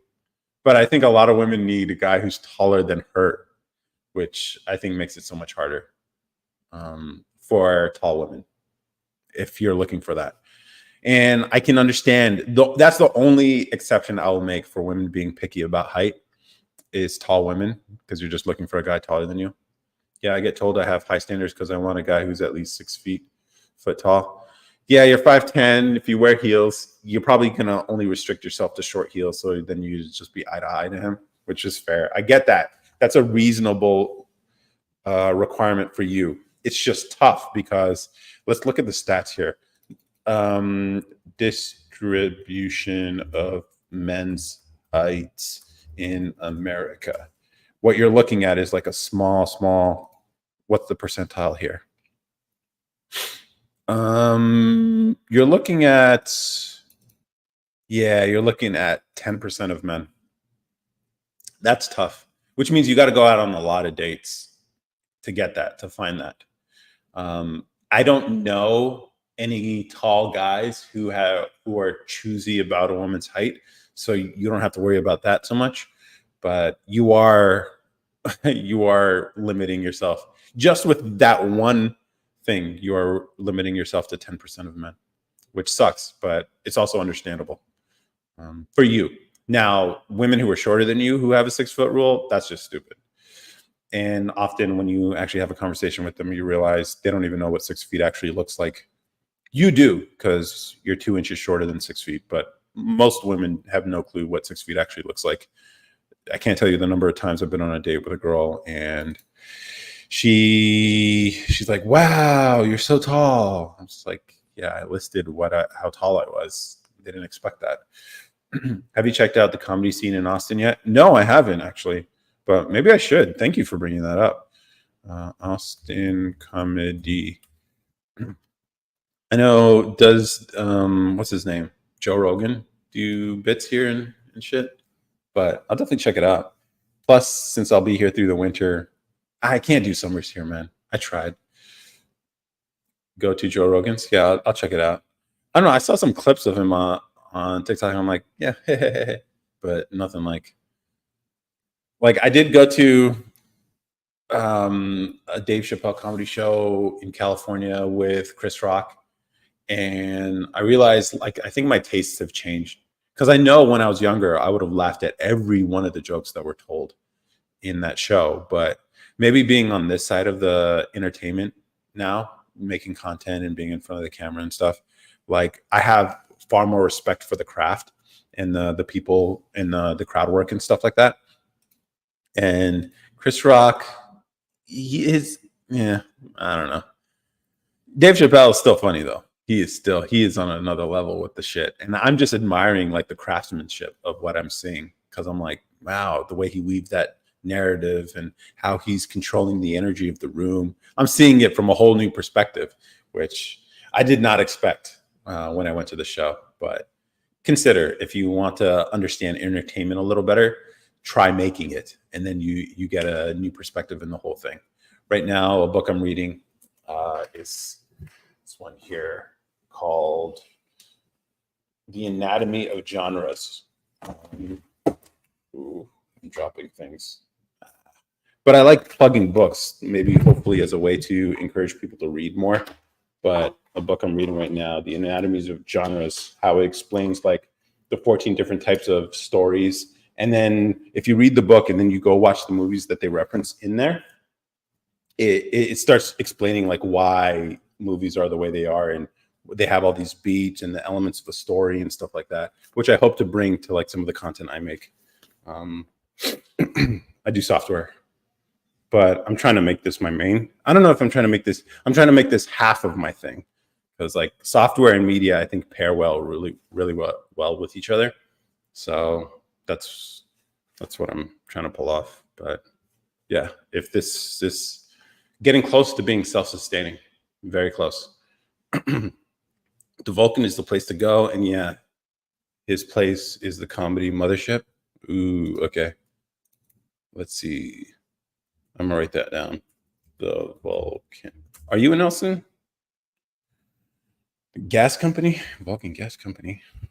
Also annoying how some guys don't want to date me because I'm taller than them. Yeah, but I mean, like, if you won't date some guys because they're shorter than you, then I think it's just as reasonable to not date guys, or for guys to not date you because you're taller than them. It's just a preference thing. Seems fair. Plus, do you even want to date them, or do you just not like being not being? Do you just not like being not wanted by those guys? Is that what's going on? Guess you're born and raised. Okay, yeah, definitely. Kermit the Frog. I'm gonna write down your username. I might hit you up for like info about this place because I recently moved here. TikTok. Cool. Let me see. Let me write down your username. I might actually DM you. Kermit The frog. Cool. I just don't like being tall, to be honest. I don't know. That's going to be cool when you make some NBA babies, if you care to have kids. But I think it's cool. I don't know. We all have shortcomings or tall comings, I guess, that we don't like about ourselves. But we only don't like them because of maybe the circumstances it puts us in. Like I'm bald. I don't mind the baldness actually. I when I had hair, I shaved it off anyway, so it was never a big deal to me. But like these are just circumstances. You learn to accept them and adjust. And I think if people just learn to accept some of the things they just can't control, like height, physical attributes, obviously there's certain things you can't control, but there's some that you're just born with, and learning to deal with the circumstances you're dealt and still making it work for you is, I think, um, where the wisdom comes. And I know that's harder for younger people. I would guess you're younger, but yeah, I'm really ain't that tall to many. I'm really ain't that tall to my older sister is 6'4". Damn, must be really hard for her. Must be really hard for her. Say the word. What word? Wow, 6'4". That's crazy. Do you come from a tall family? Is that what's going on? It's funny. Like I'm tall, but my mom's barely over 5 feet, and my dad's like 5'7" or something. It's crazy. It's crazy how that works out. So I figure my genes, my genetics will probably regress to the mean. So my kids probably aren't going to be as tall as me, um, which is fine. I mean, it is what it is. It's just tough to be a short guy. Maybe short guys and tall girls go through the same plights, but on different sides of this issue. So short guys, obviously, they ain't getting any play by most girls. Most girls just don't fuck with them, which is fucking sucks. And tall girls, you're not getting what you want. Now you can get play, but you just aren't going to be able to find, or it's going to be much harder for you to find what you would be satisfied with. So if I had to say which one is worse, it's probably way worse being a short guy. Way worse. So appreciate you were born a short dude. If you're a short guy, let us know. I can't even imagine like the bigotry against short guys. Like the things you got to do to overcome that height thing. It's crazy. But maybe it develops your character too. But who knows? Yeah, my younger brother is 6'9". Damn. Is expected to double in size in the next 15 years. Austin? Really? Okay. That'll be interesting. The summer weather is brutal, man. It is brutal. This is my first summer here. And I was just like, yo, AC's running nonstop. It does not cool down at night. Read the comment before. Let's see. Yes, sir. Born and raised. What do I do outside of this? I think maybe whatever you said might have been filtered. Is expected to double. Read the comment before. What am I missing here? Did anything get filtered out? What do you do outside of this? Software. Yes, sir. Born and raised. I figure you're talking about Austin. Is expected to double in size. Yeah, I don't see anything else here. But yeah, from suburb outside of Austin, town of Taylor. Okay.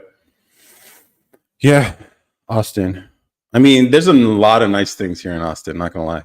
I'm not gonna lie. Like this last weekend, you had or just finished up Formula One. That's nice. That's nice. Not gonna lie. I didn't go, but the fact that that's even here is a nice kind of. It'd be nice. Well, yeah. It got filtered. Oh, damn. Yeah, that happens sometimes. All my brothers are over 6 foot. My mom's the same height as me, and my dad is 6'3". Yeah. Damn. Wait, how old are you? Is this something you have to make decisions about quickly? Is that why it's a big problem? Because you're pushing 30? Hi from Lake Norman, North Carolina. How's it going? Jamie, Boris B. Burnt, Schweitzer? Am I saying that right? How's it going, man? We're talking about being a tall girl and really, really having a hard time finding someone taller than her. An ugly American with a beautiful heart, unemployed philanthropist, idiot servant. I'm not sure if any of that's true, but okay. Good. Mom is turning 83 in the morning. Nice. What would you get her for her birthday? Do you need help figuring out what to get your 83-year-old mom? Um, um, but yeah, being tall, I can't say anything. Being a tall guy, I guess, has its advantages, but it's not like I milk it for any reason. She got me 13.67 acres. That's a very specific number. What do you plan on doing with those 13.67 acres? In North Carolina, I would assume, but I don't know. Um, like land is always useful to have, especially if you have ideas on what you can do with it. You are handsome. Thank you. Thank you. My sister embraces it though. See, I think she has the right attitude with the height thing. Yeah. You just got to like embrace it. It's like, all right, I'm tall. So I could ball out if I really need to, like, um, or maybe not mind dating someone who is shorter than you. What is it about? I don't know. We don't have to talk about it, but it's okay dating someone shorter than you. I mean, yeah, people will judge, but like, why care what people think? As long as you enjoy it, and maybe get with if a guy is shorter than you, maybe if he's like wider than you, like got some muscle on him, then maybe that's a good balance. Building a house in Newton, North Carolina, or North Carolina. Are you building it yourself? I always thought it'd be cool to build my own house. Is he single or married or partnered? Is he single, married, or partnered? Is that a question for me? If that's a question for me, I am partnered. I feel you on the heat. Energy bill cost me 415 in the month of August. Yeah, dude. I didn't understand it because it's like, I like walking a lot. Okay. So, and usually I walk at night because I know it's going to be cooler typically in most places. But here it just stays humid and hot at night. And it was like this for months. I was just like, can't get a fucking break. And then I don't mind the rain, but like, I'm hoping the winter is just going to be just a mild winter. I don't even mind a chilly winter either. I used to live in New York, so I'm used to much colder weather. So Austin is not going to be a problem for me. But yeah, I don't think I could spend another summer here. Hey, Jessica Wilson, how's it going? You've been here before, I think. Um, it it likely all be her last birthday. Stage 4 COPD, congestive heart failure. Building myself. Nice, you're building yourself. Sorry to hear that about your mom, though. But maybe it could just be one of those years you really remember. Make the most of it. But yeah, building yourself, man. Do you have any like blueprints that you're going by, or is it like, do you have to get like an engineer to look over it, or is it one of those you can just build it yourself kind of situations? How are you dealing with septic, electric? Because I think like it'd be cool if you could just build anywhere, and I think that is technically possible today. Maybe not possible a few years ago, but if you wanted to build a house, you need to cover the 4 utilities, right? You need septic, so dealing with waste. You need water, you need electricity, and you need heating and cooling, right? Maybe not cooling so much, but definitely heating, depending on where you are. Which there are several things and then obviously the last one, which maybe is far more important now, is internet. And I think Starlink solves that problem. With the sewage stuff, septic tank with a leach field means you can basically do it anywhere if you have enough land. Water, a well. So you would need land that has at least an accessible water table. Electricity, solar panels, and batteries. So you can do that basically anywhere as long as you have enough sunlight. Now, the winters are going to be interesting. So maybe you might need to figure something out if you're it might limit where you can buy land. And then heating and cooling, I think you could do like a fireplace, and then cooling, I don't know. Maybe that's subsidized by the electricity with the AC unit. How do you not care about what others think about you? I don't know. I've always been this way, so I can't give any advice on this. But if any of you guys have any advice on how to not care, I think, how do you not care about what people think?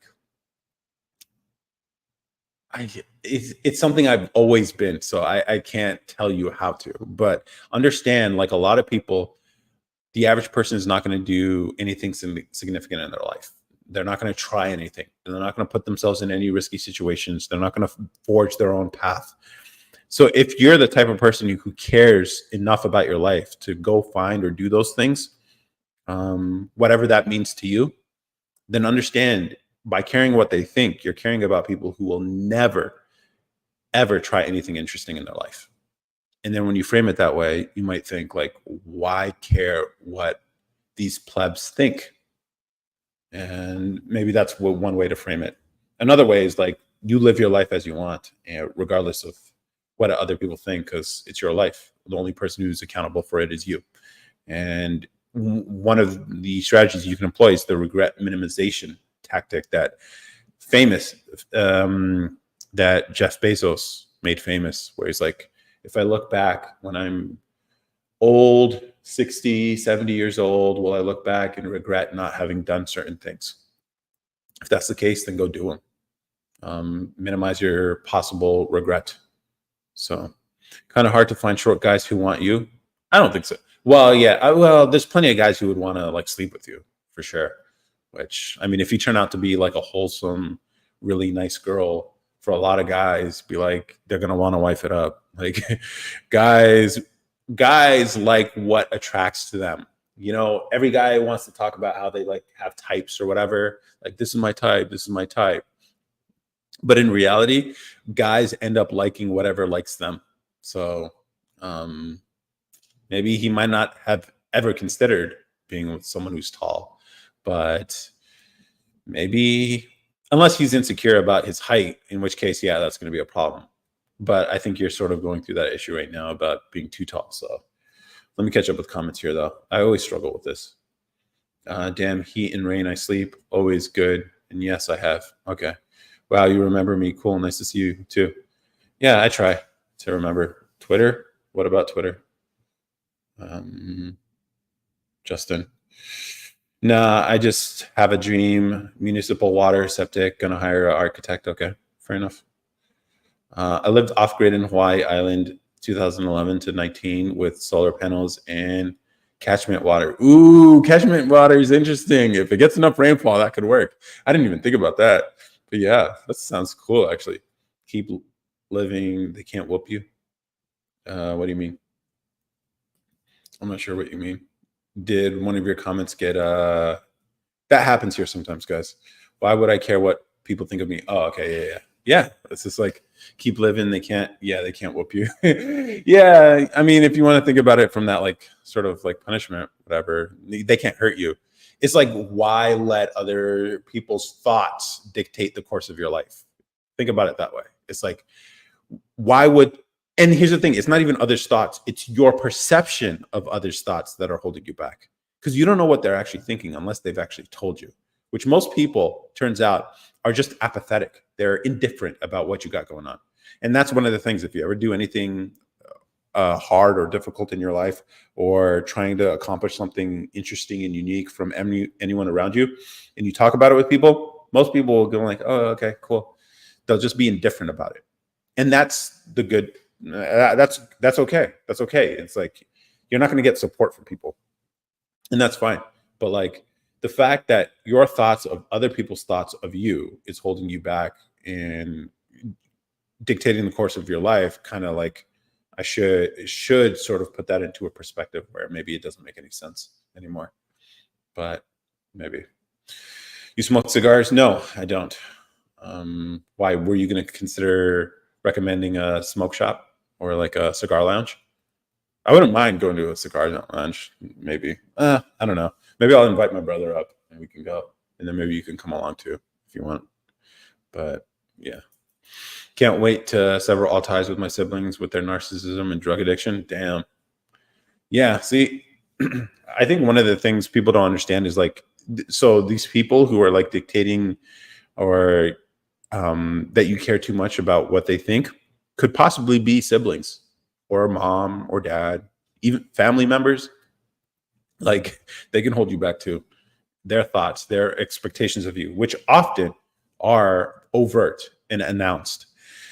And that can be debilitating for a lot of people, especially when you're raised in a certain way, um, living a certain life in a way that cares a lot about what others think. That can really hold you back, especially when it's by people who are the closest to you. Like it's, I don't know. I'm a pretty big advocate of cutting people out. So you're in the right place, Jamie. I am. If they are bad and toxic for you, and I mean legitimately so, I think some people can easily fall into the trap where they just call everyone. But I don't know. But I am definitely an advocate of like, no, there are some people who are the closest to you who you probably shouldn't have in your life at all. And I live my life that way. I actually do, if you can believe it. So consider that, but or not. It's your life. Again, see, that's the thing. Like, question me on this stuff, and if it fits with your world belief and the way you want to live your life, then do it. If not, that's fine too. And I'm not trying to tell anyone how to live their life either with this stuff. Yeah, I might have a microphone here. I might look some type of way. I might be well versed in this, all this like content creation stuff. But honestly, if people come here and the message they get is be highly skeptical of the world and live life as you believe you should in a hopefully virtuous way, that's a win. That's a win. And that's all I'm trying to do here. And then if we can have fun while doing it, awesome. Whoa, your beard is flowing like Alaskan river thawed out by spring. Mm, is that a compliment? I'm going to take that as a compliment. But I swear to God, I feel like it's the lighting. I feel like it's lighting. And in worse lighting, it doesn't look as good. It looks way more, but whatever. People say I should just learn how to take compliments. So I'm going to learn how to take this compliment if it is one. I'm about to head out. Good night. Good night. Raina Manson. Raina Manson. If there's any tall guys here, nah, I'm not going to throw them your way. If you want, no, maybe, no, I'm not going to do it. I'm not going to do it. I'm not going to turn this into a dating show like all these other fools on TikTok. The greatest mark of my parents' success is that all four of us brothers get along and talk until adulthood. Yeah, that is a really good mark of success with parenthood for sure. Like there's relationships, managing those sibling relationships. I was listening to a podcast where he was explaining like your siblings should be your greatest relationships you have because they're the one person who's grown up with you your entire life, essentially.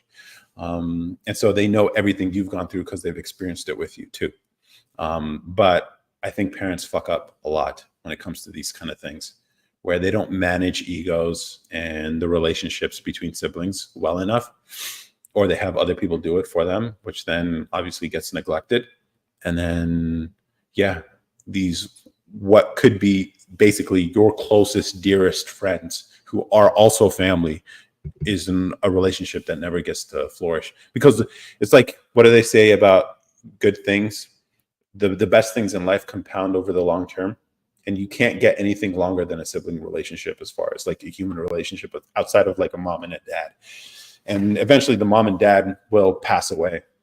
And so the people who will be with you your whole life, the longest, will likely be your siblings. And so, yeah, I think you make a really good point here, Kermit, that the greatest mark of parents' success is brothers or siblings getting along. You admire my intellect? I appreciate it. I have the same glasses. Do you struggle more with little things from far or the other way around? Yeah, I'm nearsighted. I don't need to wear these right now for this. I can read the comments just fine. But I do wear them to like see things from a distance. I wear them when I drive, whatever, and it's become part of my look. These glasses are unique though. These are one of one. You can get these frames from Zenny Optical, but these like dots here, these are magnets, and you can see I actually glued them on there. I have these shade attachments that clip on. I made it. I have a whole YouTube video where I should talk about making them. But yeah, are you nearsighted or farsighted? All about cultivating a culture in your family, strong marriage that gave us an example. Yeah, your parents really did it right. Mom has stage 4 COPD, congestive heart failure, and likely tomorrow will be her last birthday. Yeah, happy birthday to your mom. Tell her a bunch of people on TikTok wish her a very happy birthday, and rest of her life, I guess.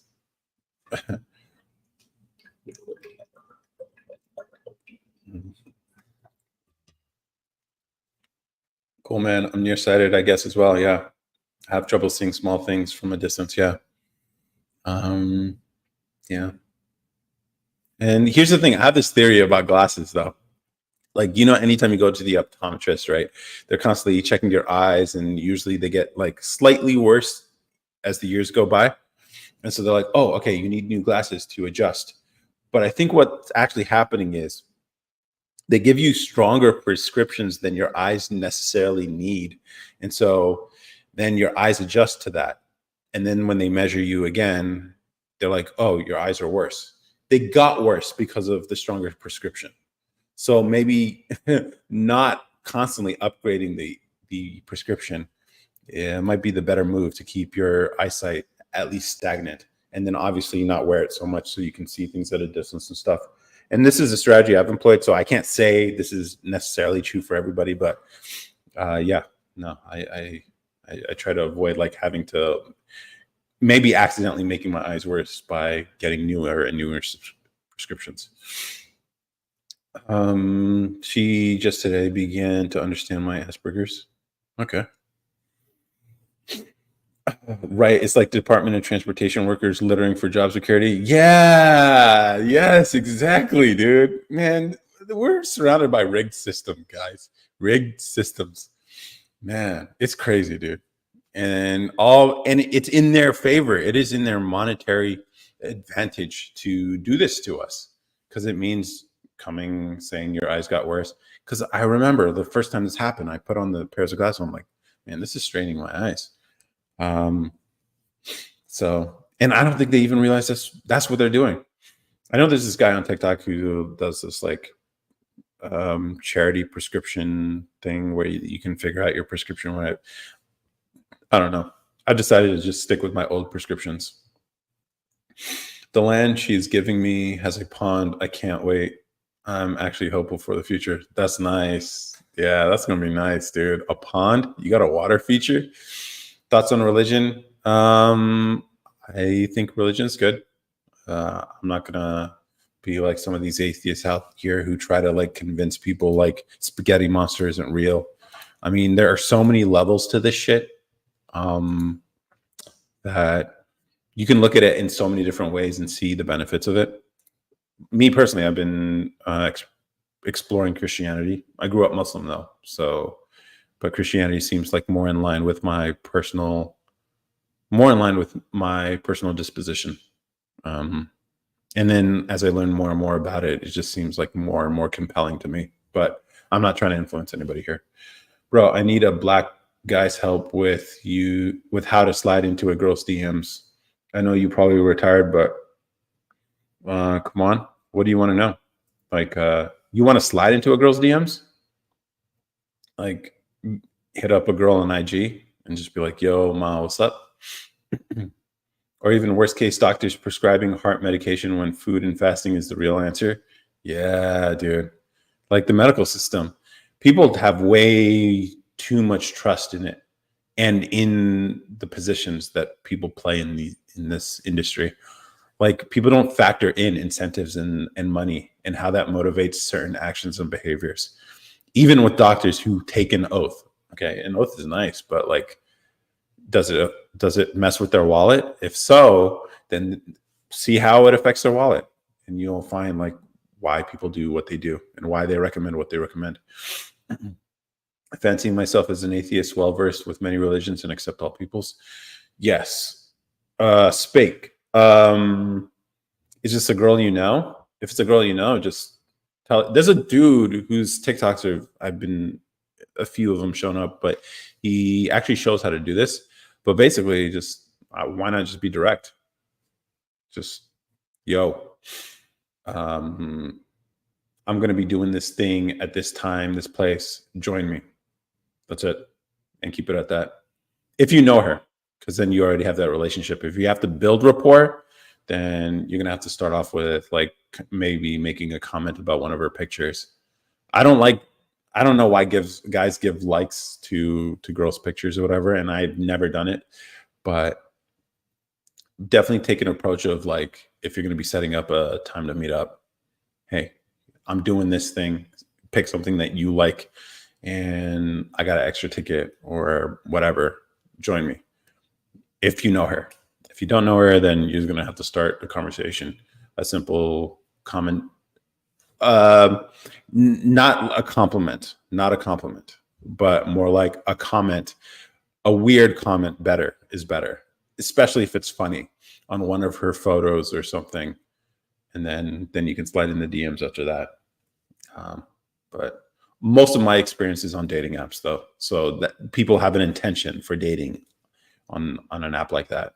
Whereas, like, if you're just sliding in unsolicited, it's like a cold DM versus a hot DM. Like on a dating app, people are actually, that's the expectation. They expect messages, but a cold DM, that's kind of tough.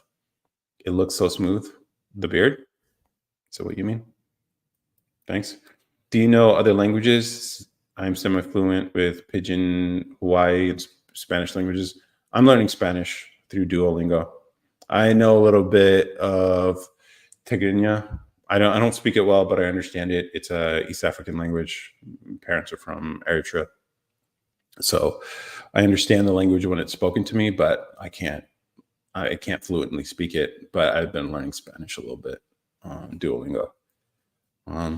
Which, yeah, rapping is way easier in Spanish. That's what I noticed. Like, there's so many words that end in the same sound. It's so easy. But yeah. um, but I hope that was helpful. I don't think that was helpful, Spake, for what you're looking for. But there's definitely a guy who does this. But why specific? Here's the thing: if you're asking the question, how do I slide into this specific girl's DM? You probably don't have the right mindset for this. Like, one of abundance, how there are plenty of women out there. There are plenty. The fact that you're asking this question might hint that you're stuck on this one, which it's almost setting you up to fail because you want it too badly. So yeah. Or you can maybe tag her in a photo or something that she was in, or whatever. I don't know. I know people slide in DMs. I can't say I've ever done it. I know people slide in my DMs, but yeah, the way a girl slid into my DMs one time, she mentioned one of my posts in a sort of like, with a little bit of attitude, but kind of friendly. And then it was a bunch of back and forth. And then she explained, like, oh, yeah, I'm just trying to whatever. I was like, oh, okay. Interesting. I need to work on myself before I can embrace a relationship. Fair enough. And that makes sense. That makes sense. Like, I actually had a post that I posted on TikTok this week. It's actually one of the topics I wrote down. Broken people. Like, this was in relation to Jada Pinkett Smith, and how she's all over the news or whatever.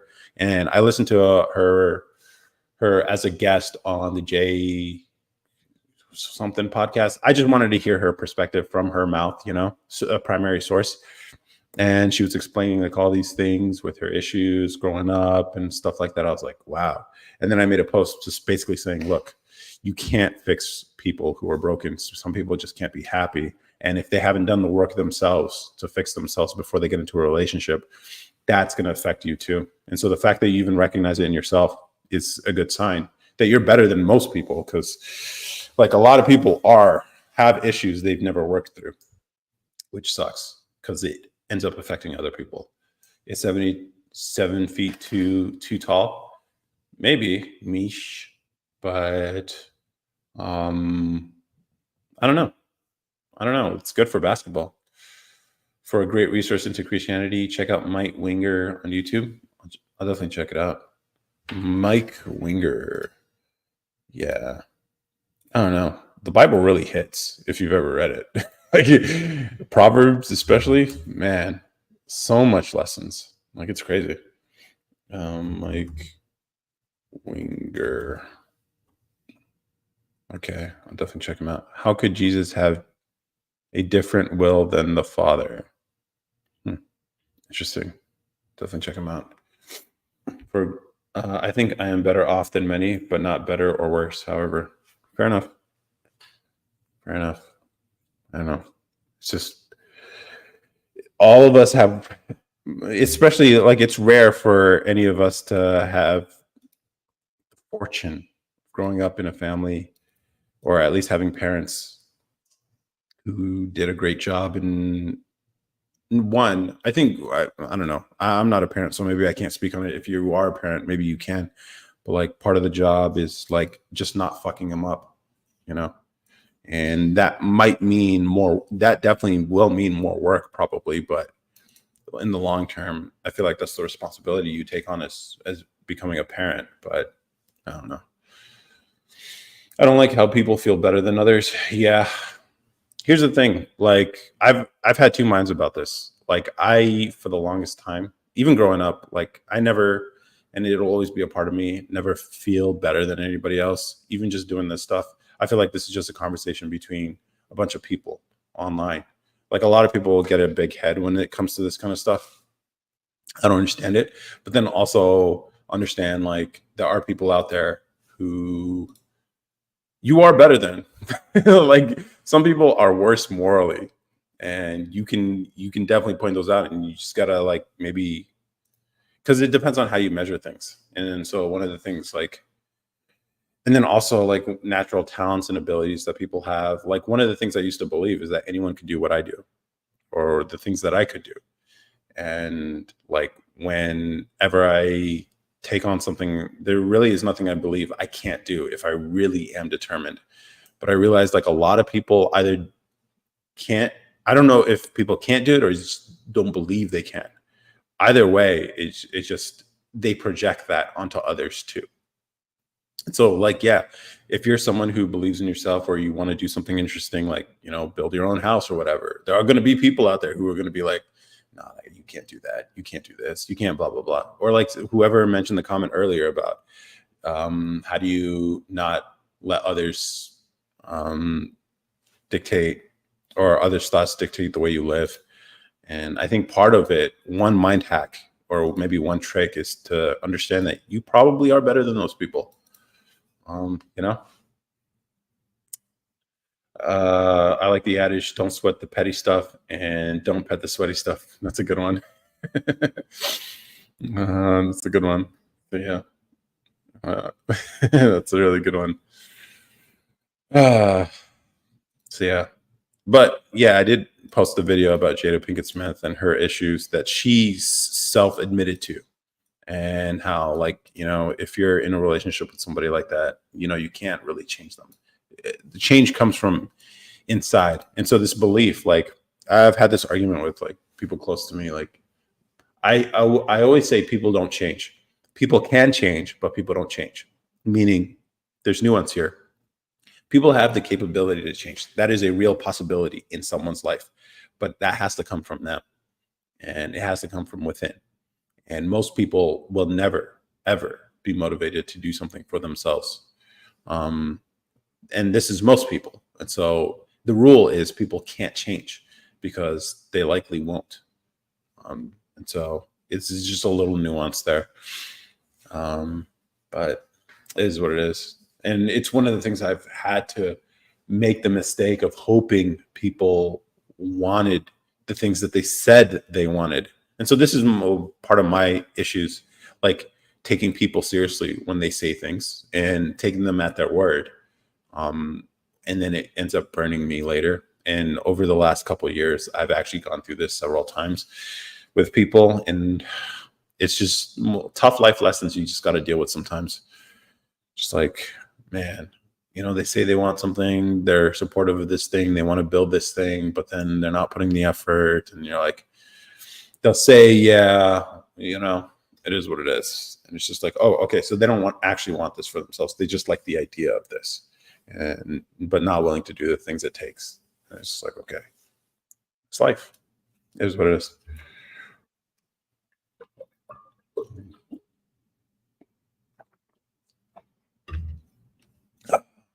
But yeah, tough lessons to learn. So yeah, I made this Pinkett Smith video, and it's doing numbers right now on Instagram. And one of the things I realized is, so again, hella views, lots of comments and stuff. And I realized that people on Instagram are definitely stupider than TikTok.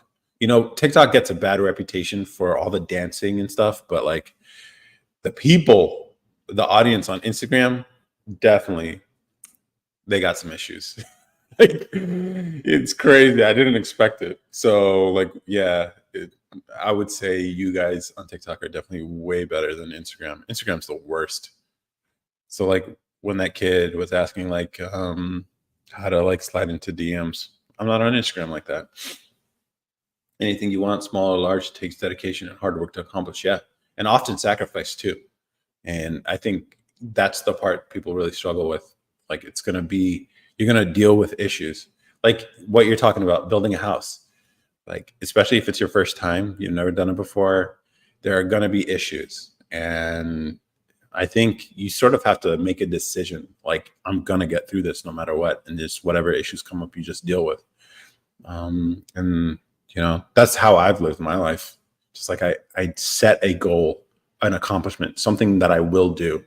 And then I just deal with whatever issues come with it. And that's the nature of doing anything interesting or hard. Any woman doing lives is obviously missing something in her life and seeking it here. I don't know if that's true. Any woman doing lives is obviously missing something in her life and seeking it here. I don't know. That's an interesting perspective. Could you elaborate? So you're saying, like, because it's Sunday night, they could be doing something more fulfilling for their life? Debbie? Is that what you're saying?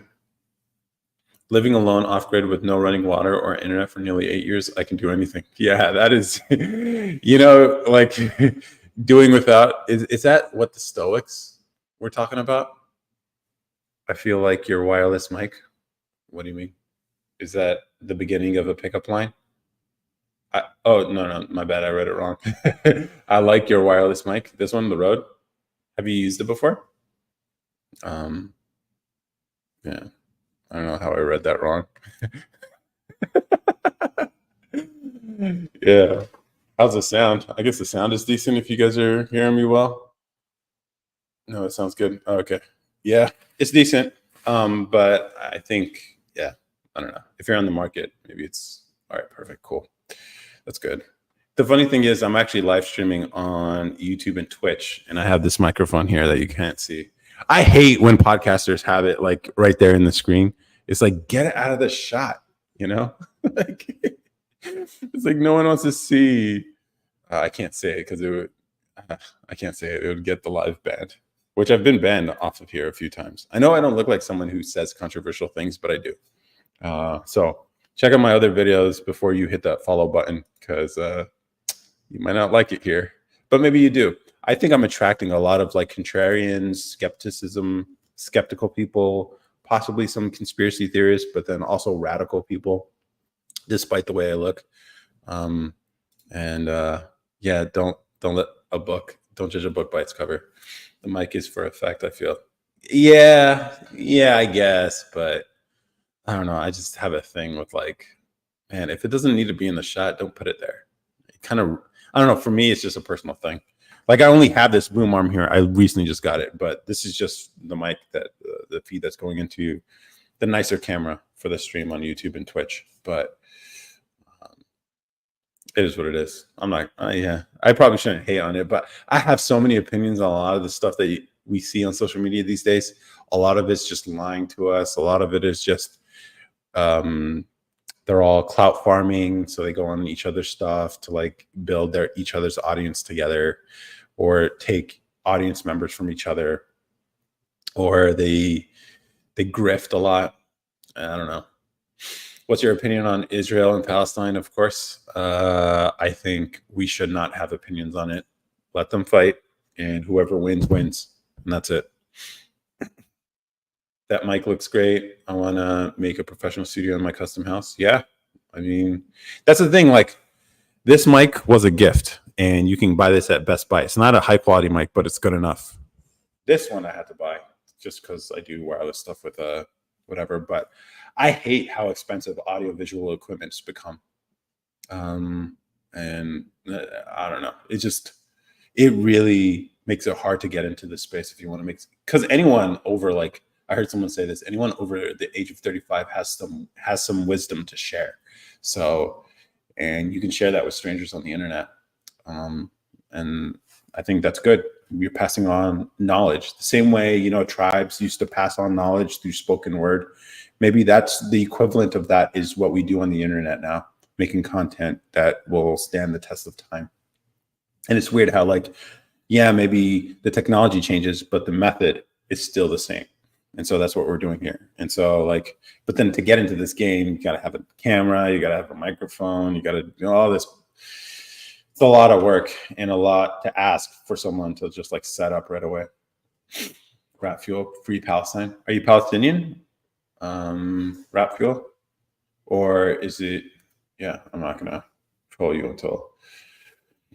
I was a sports intern in 1984 for WSOC TV at 16, flew in their helicopter to high school football games. What?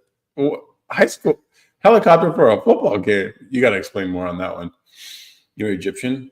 What? Why are you choosing a side on this one? Are the Egyptians involved? Or y'all just don't want the Palestinians coming over? Is that my main page got perm banned? Damn, no. Oh, no. What was it? What was the thing that got you? Everyone, give Jose a follow. Oh, here we go. Come on, man. You're going to get this page banned too. Come on, bro. All right, enough, man. Come on. We're really trying to start a fight here. Let's see. Chopper 9, their helicopter would fly to games every Friday night. Why a helicopter? A car wasn't enough? I don't know. That's a little crazy for a high school game. But maybe if it's like Texas or whatever, I think football's pretty big here because it's in our holy book.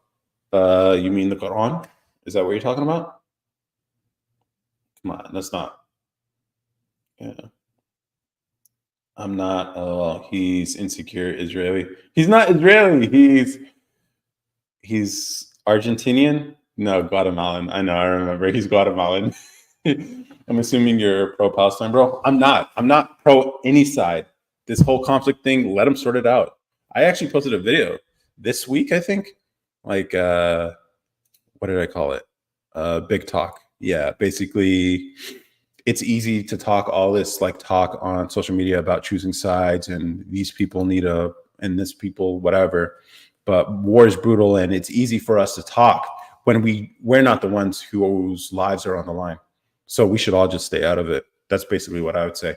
And considering this shit's been happening since like 1957 or whatever the fuck, like why do we care? Why should we care when they've been fighting for decades, literally decades? It's like, hey, whatever happens, happens, and it's not really our problem. But of course, like a lot of the Muslim world will want to pick sides here. I'm assuming I'm not, yeah. The Charlotte area has many high schools. Okay. Helicopters. That's kind of nice. Did they ever let you like fly it yourself? Would you ever get a helicopter license? That might be cool. They need help with a country. They control the war, water, and electricity. Are you at least pro USA? I am pro USA. I am pro USA. It's sad on every level. It is. China acting up. Why are you trying to start an international war here, dude?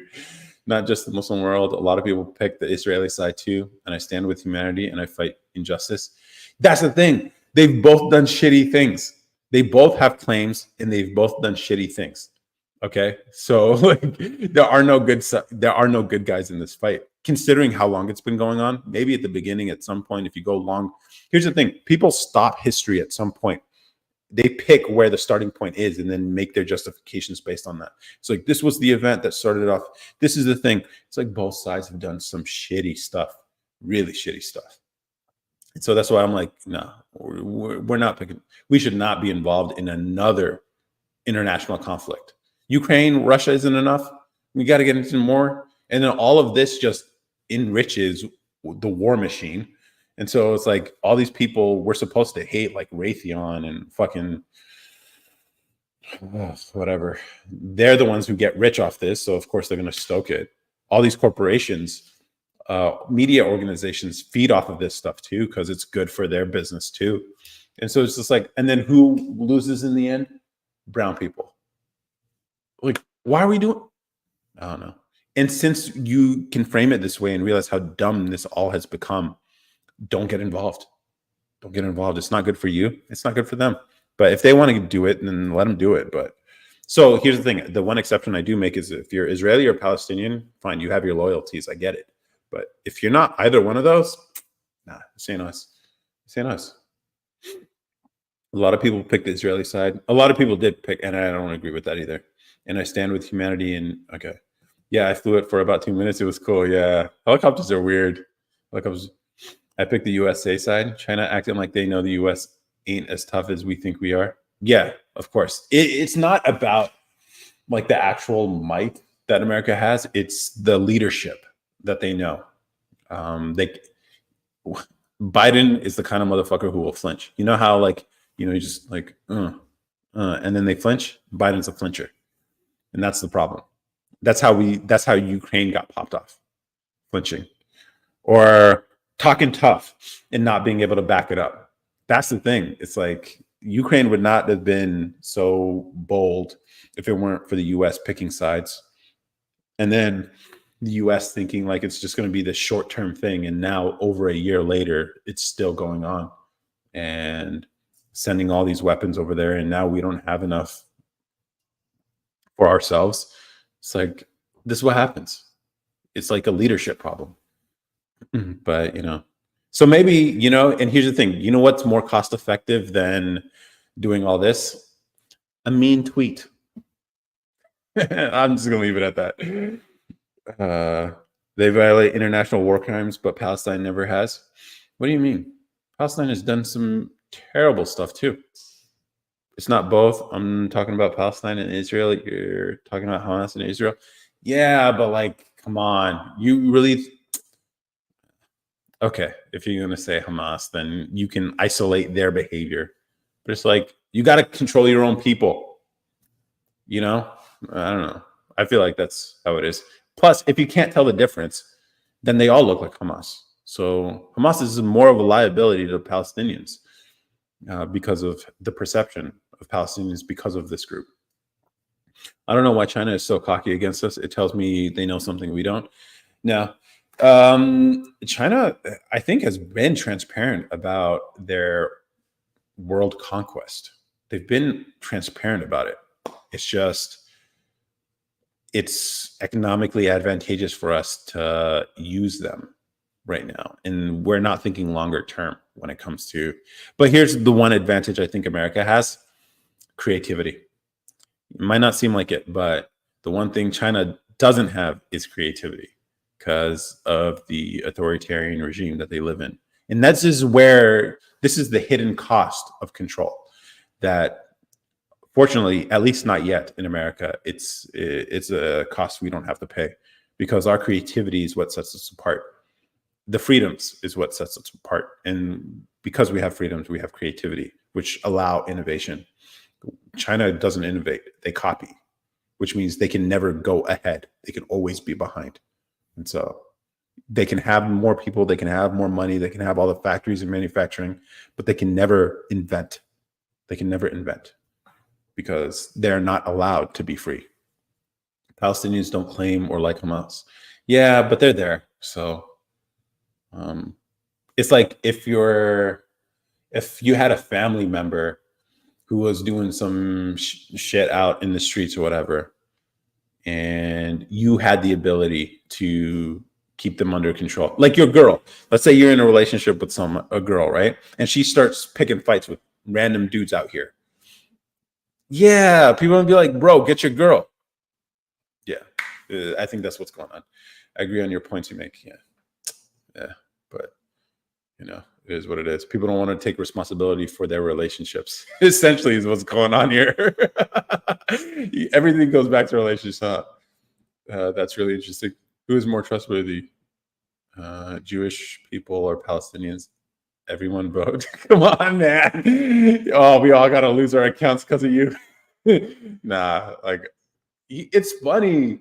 I never understood why Jews and Muslims don't get along.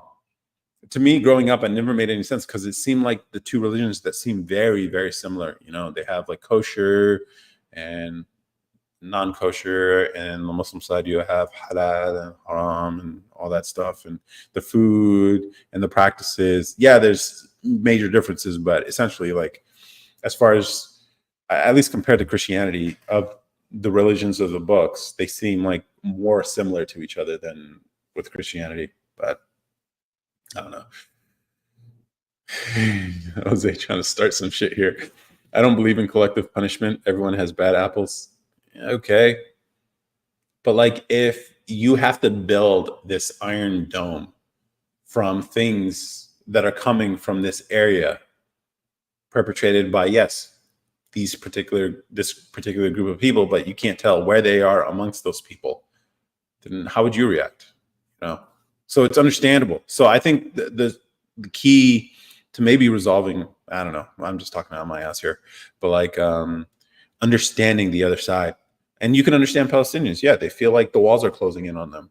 That makes sense too. Like why they would feel how they feel. They're literally going to be. I heard someone mention this idea of like, it'd be interesting if you gave Palestinians a choice to be like, hey, we will give you this part of the world right here. We'll carve out some sort of area for you. Obviously, you have the holy stuff that kind of complicates all this stuff. So, but I wonder if you gave them the offer and just like, hey, what if you moved here and we give you everything you want, everything you say you need, and you can live in peace? Would you take it? And would they take it? It would be a mass migration, but why not if people want it? And then the Israelis, if you want to stay amongst the Israelis, then you can too. If I were POTUS, I would phase all trade with China out. Yeah. That would be, I've been listening to a lot of Nassim Taleb stuff and Anti-Fragile and this idea of like resilience, and that's a pretty good case for like bringing a lot of manufacturing back to the US. And that's what I'm hoping to do with like some of the stuff I'm selling. Like if you look at this page, I have a shop where I sell these wallets I make. It's like an old idea that I'm bringing back, and I would like to make everything here. And I think it only makes cost-effective sense to make it here. And I invested in some equipment based on the earnings I've gotten from TikTok. So I have a laser cutter there that's going to be able to hopefully be able to cut. I'm still working through the settings and stuff, but I mean, yeah, I think we've gotten to the point where if we want to be resilient as a country, we have to bring stuff back. How do you keep your head smooth, bro? Please spread the bald wisdom. It's not smooth right now. I got to shave it, but I shave like every 2 to 3 days with a disposable razor, shaving cream. It's pretty straightforward, man. I think it's just the lighting that makes it look like it's not that much. One is brown, one is white. Both are, come on, man. Can't say that. Muslim phonetically, I believe. Muslim. If there is one takeaway from this whole thing, is that Latinos are the least problematic of all. I can't make the joke. I got jokes, man. Where's the clear wallet made? Don't tell me, China. No, it's made here. I can't tell if that's sarcasm or not, but just to be clear, I make them by hand. Now I'm gonna be hopefully laser cutting them out, and I still use mine. Like it holds up pretty well. Eventually, because I got the laser cutter, which is funded by TikTok, by the way. I appreciate everybody who watched the video. Like all the people in the comment section be like, "Oh, this is stupid. This is stupid. Blah blah blah. This is a dumb idea." Even though I know Kickstarter, people years ago had the similar idea. I'm just bringing it back in a new way. And they charge like 3 times the price I'm charging, but whatever. And people complain. And yeah, it seems dumb until you actually use it and whatever. But now that I have the laser cutter, I should be able to cut them out a lot quicker, which means I can drop the price. Hopefully before the holiday season, so I can get on the whole Black Friday sale thing that's happening on TikTok. And maybe turn this into a sustainable operation. and then help my boy Jose out here, get him back up to 50K. Maybe make some boxing content. We should have a boxing match and get you up there, bro. I learned firsthand about become self-sustainable living in the rainforest. Why America should too. Yeah, I'm with you 100%. I like this idea of like being able to live off of just based on ourselves, or even like make things ourselves. And this used I don't know, I'm not that old, but I look back in history, I'm like, man, people used to build their own houses, people used to work on their own cars. It's like people used to build. America was about building. And cowboys who just like, man, I want to be a part of bringing that back. And manufacturing, since my background's in mechanical engineering, like it's kind of like it's rekindling this my passion for engineering, being able to figure out manufacturing processes that I can do here in America, still be cost effective and give people a product that they think is worth what I'm charging, but then at the same time be able to make a hefty profit so that I can fund future operations and bigger things as part of this channel, but then also building new and interesting things for people. I think that'd be really cool. I wish I was president. What would you do as president, man? I'll be 56 in December, so I can't wait any longer. Is the term Jews a derogative one? I don't think so. Is it? Nah, I don't know. You got to be careful with TikTok because Jews is the appropriate. I don't know. Hey, brother, God bless America. God bless America, indeed. God bless America, Ali. So we're trying out here. Let's bless America ourselves while we're at it too, and possibly make it great again. Who knows? Oh man, this election. Maybe I should consider making some merch for the election. Like, that's easy grift, guys. Easy grift. And you just got to be a little creative. As president, I would turn White House into the Brown House in China and Russia gone on my first day on the job. What do you mean gone? China and Russia being gone means America's gone too. That's mutually assured destruction, man. But maybe just work on the idea a little bit. As far as the Brown House, I think it makes sense being called the White House right now, considering they find white powder all over the place magically somehow. If you know what I mean. I'm not going to get into it. Depending on the context, using that word can be a negative. Yeah, that's true. Make some Trump tees under 30 and they'll sell out. See, all right. So clothes are interesting because you have to have sizing, and sizing means larger inventory because you have to carry all the different sizing and stuff. So I'm thinking hats. I made this logo. I have it on a beanie where it's the Superman logo, but it has the letters MAG for Make America Great. And I took the again part out. And the idea behind it was like, you know how Kanye, when he went to the White House, he was explaining to Trump, like, yo, what people have a problem with is the again part, because when you say again, people think like slavery and stuff, when really that's probably not what you mean. And so like take away the again part. And then on SNL, obviously, when people were like, everyone's telling me I'm in the sunken place. And then he's like, let me put my Superman cape on. Boom. And so I was like, I put the ideas together and made this logo, and I put it on a beanie, and I still have it. But I think it'd be cool if I can put it on a leather thing, put it on a hat. It'd be cool on a shirt too, I guess. But gone poof, China is now Guatemalan territory. Okay, what are they going to do with it? Why would they want it though? But okay, brother, your new nickname is Knowledge. Okay. In a hypothetical world, who would we prefer in office if we went to war? Obama or Trump? Trump. Obviously Trump. He knows how to deal with dictators, and he also knows how to deal with terrorism. That's one of the things one of those, you don't appreciate what doesn't happen, because like terrorism was a different strategy. With Obama, we saw what happened. Like his strategy doesn't work in keeping the world safe as much as he wants it. Like he's like, all right, Iran nuclear deal. If we give them nuclear energy, then maybe they won't have this compulsion to like hurt the people around them, whatever. It's just like, what are you talking about, man? You're basically going to hand them the technology they need to go to major war with their next door neighbors. Like this is this is an Obama strategy. Trump's like, yeah, get rid of that, and also go after all the like heads of all these terrorist groups. Let's listen to the generals who keep telling us what to do.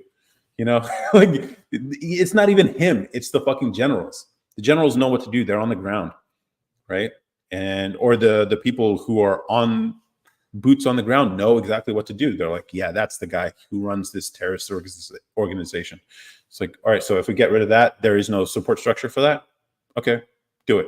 And you just have to have the cojones to go and just like, yeah, go ahead, do your thing, bro, and try to keep it casualties to a minimum.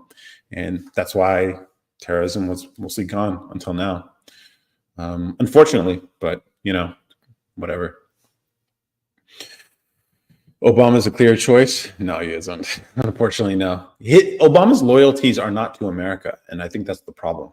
He is a worldly guy. He's a worldly politician.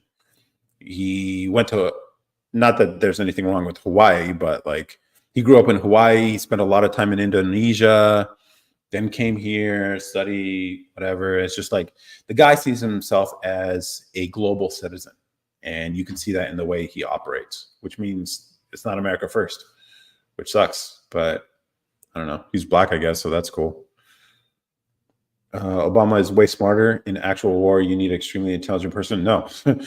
Here's the thing. Smart people, and I was thinking about making a video, like how smart people often, because they know they're smart, they can often be fooled. Or they live in the world of theory while ignoring reality. And this happens to intellectuals all the time. And it's one of the things I'm always wary about with myself too. It's just like, all right, I can think of what I want, but is it confirmed with reality? And it doesn't matter what you think, whatever theories you come up with. And intellectuals always fall into this trap. This is how you get like zero interest rate policies. It's like modern monetary theory. If we just print enough money, we can work our way out of whatever. It's like any average person would know you can't spend your way out of debt. But this is a theory that smart people have come up with. And we'll see if it works out. But so far, it hasn't been. And then now you have inflation, and that hurts people. But then they're trying to cover it up because it looks bad. You see the problem here? Like, smart people are a liability a lot of the time because they can't. A smart person who has grounding in reality is what you need. And Obama doesn't have that because he's a politician. Now, Trump, on the other hand, he had to deal with reality. That's why he has bankruptcies. Now, people like to point out and glorify those ones and completely ignore the successes he's had. Yeah, it's mostly in real estate. And yeah, he's had to manage a lot of debt. I don't like that. I don't like someone who works in that sort of space of making money from money kind of thing. But he did have to deal with constraints of the real world, which is why he's far more practical. I know you're probably not serious about any of this, but I think it's important people hear. You're taking Obama. The only downfall in being extremely intelligent is being too analytical and therefore lacking creativity. That's also a issue there too. Yeah, it does restrict. Because like, here's the thing. I think part of the problem with Obama specifically is that his image mattered too much. And so whether for good or bad, or if it's self-imposed or imposed by others, it kind of restricts your ability to move in a space like politics because you're afraid, you're calculated about the things that you do and how you look. And that's the one thing I did appreciate about Trump. It's just like, if it's a crazy idea, but it makes sense, he's willing to try it. And that's the thing I think Democrats missed about Trump. They really could have got a lot of their things. Like if they want universal health care, they could have got pretty fucking close to it if they worked with Trump. If they want, what are some of the other things? The dreamers, he would have given them amnesty for all those dreamers. He would have given it to them. But, you know, Democratic politicians didn't cooperate on that one, which is kind of a big whatever. I don't. It's just like, yeah, man, the practicality of it, and that's the thing. I didn't expect any of this with Trump. I thought he was just going to be like a bumbling fool. I actually thought that, and then he far exceeded my expectations. So I'll give him credit where credit's due. It's like we can be wrong about people, and I was wrong about the guy. So yeah, it is what it is. But that's the politics talk. But yeah, China. You got to worry about China. I'm not worried about China. I am worried about Guatemala, though.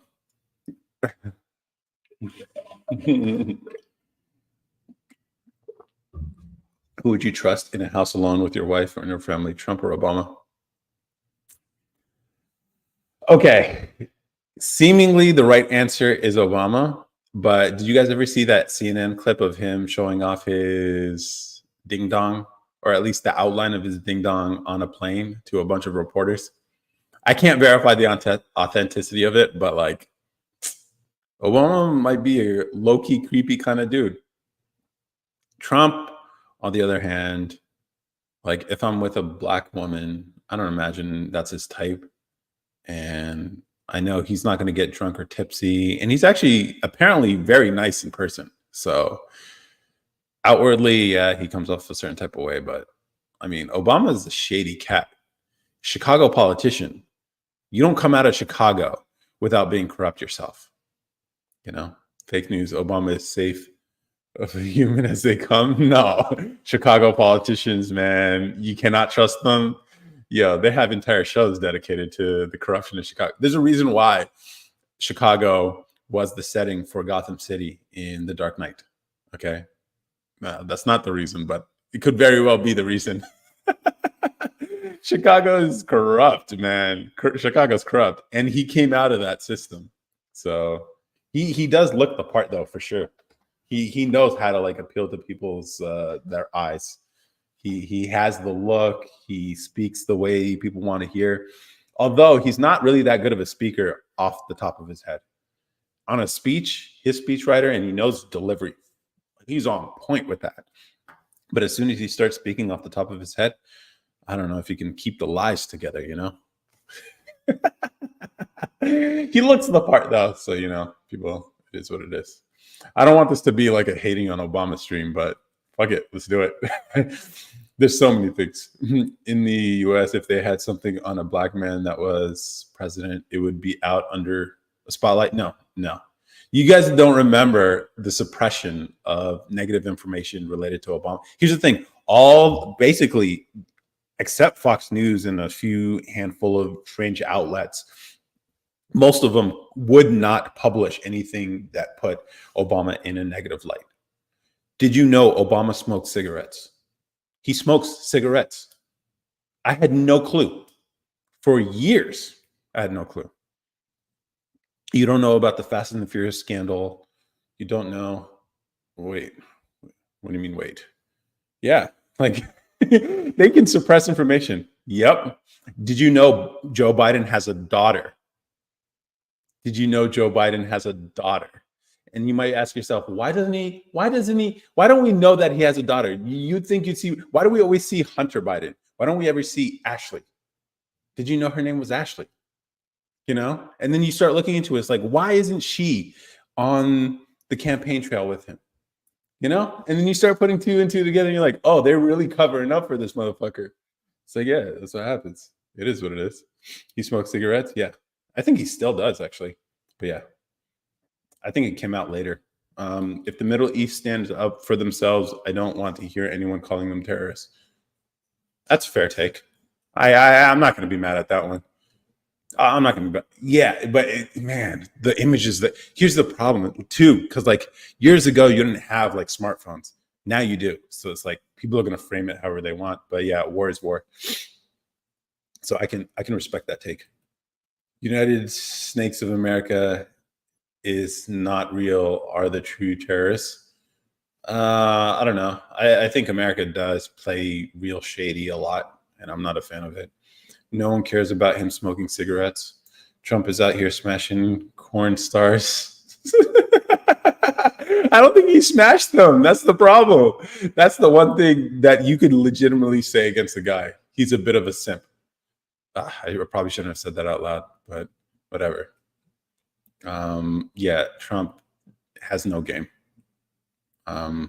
He's a little too needy. I don't like that about him. You need to shave your beard. Fair enough. That's a fair take. But yeah, Obama, nah. Obama's shady. Obama's shady. So it is what it is. You guys have any opinions on Obama or Trump? I'm not here to defend Trump either. Like I can call out the wins. A lot of good things came out of his presidency. Okay, even ones you probably don't even. You can say good or bad. Up to you how you want to frame it. I'm not trying to convince you one way or the other either. Any one of you guys watching, like I'm sure you guys have your opinions, but it's weird. I've been listening to the All In podcast, with like those VC guys, and it's funny. Every episode, I remember listening to them like a year ago, and obviously you had a couple of people who have like Trump derangement syndrome. So basically anything Trump bad, blah, blah, blah. And then slowly as every episode comes and Biden does his thing and they're like, you know what?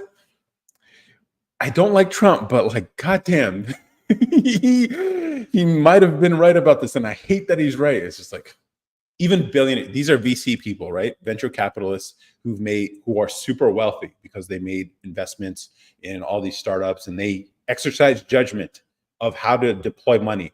And they have become super successful doing it. And yet these people have voted wrong twice. Okay. They made the wrong voting decisions. If they're unsatisfied with the current outcomes and situation as they are. So I think it's hopeful for a lot of us out here to know that you don't have to be smart to be rich. You just have to be willing to work hard and get a little lucky. And these guys are proving it out with every episode that they release. Trump is as shady and as scummy as they come, bro. He's a media machine. He is what comes out of a corrupt system who happens to rise above it, is what I would say. That's why he's so good at this shit. America patronizes their terrorism, so it looks like fighting for your freedoms. Yeah, I can see that argument for sure. I can definitely see that. Trump is the poster child for the term white devil. Okay. We're sacrificing our free healthcare and paying taxes for bombs and free healthcare for Israel. Sad. Yeah, it is sad. It's sad that we're even involved in any of this. Bro, Trump literally tried to become a dictator right before our eyes. No, here's the funny thing. When COVID happened, he literally had the option to become one, and he chose not to take it. That's the crazy part. He could have declared martial law on the entire country, and everyone would have gone along with it. And he chose not to. He chose not to. Any other politician would have been like, we're locked up for 6 months, a year. They would have done it. If it were Hillary, she would have done it. She would have done it, but not him. He had the option to be a dictator, and he chose not to take it. And he had the people willing to go along with it, and he chose not to take advantage. That's what sets him apart. And I think history books will not be fair to him, but it's okay. He literally tried to overturn an election and go against our democracy. Nope, that's not what happened. They're asking for a legitimate, basically, count of the votes, or at least a chance to check and verify, which is reasonable when you, in the course of a year, turn everyone into an absentee ballot. That's as un-American as you can get. He chose not to. Such a noble guy. Yeah, he is. Not a noble guy. I wouldn't say he's a noble guy. I'm just saying he had the option to be incredibly corrupt, and he chose not to do it. He's not noble, and he's not. I would not say he's of good moral character, but goddamn, he grew into the role. I will say that. Like, I did not expect that out of a guy like that who comes from the world he comes from. It's like one of those like once in a lifetime kind of like, that does not happen.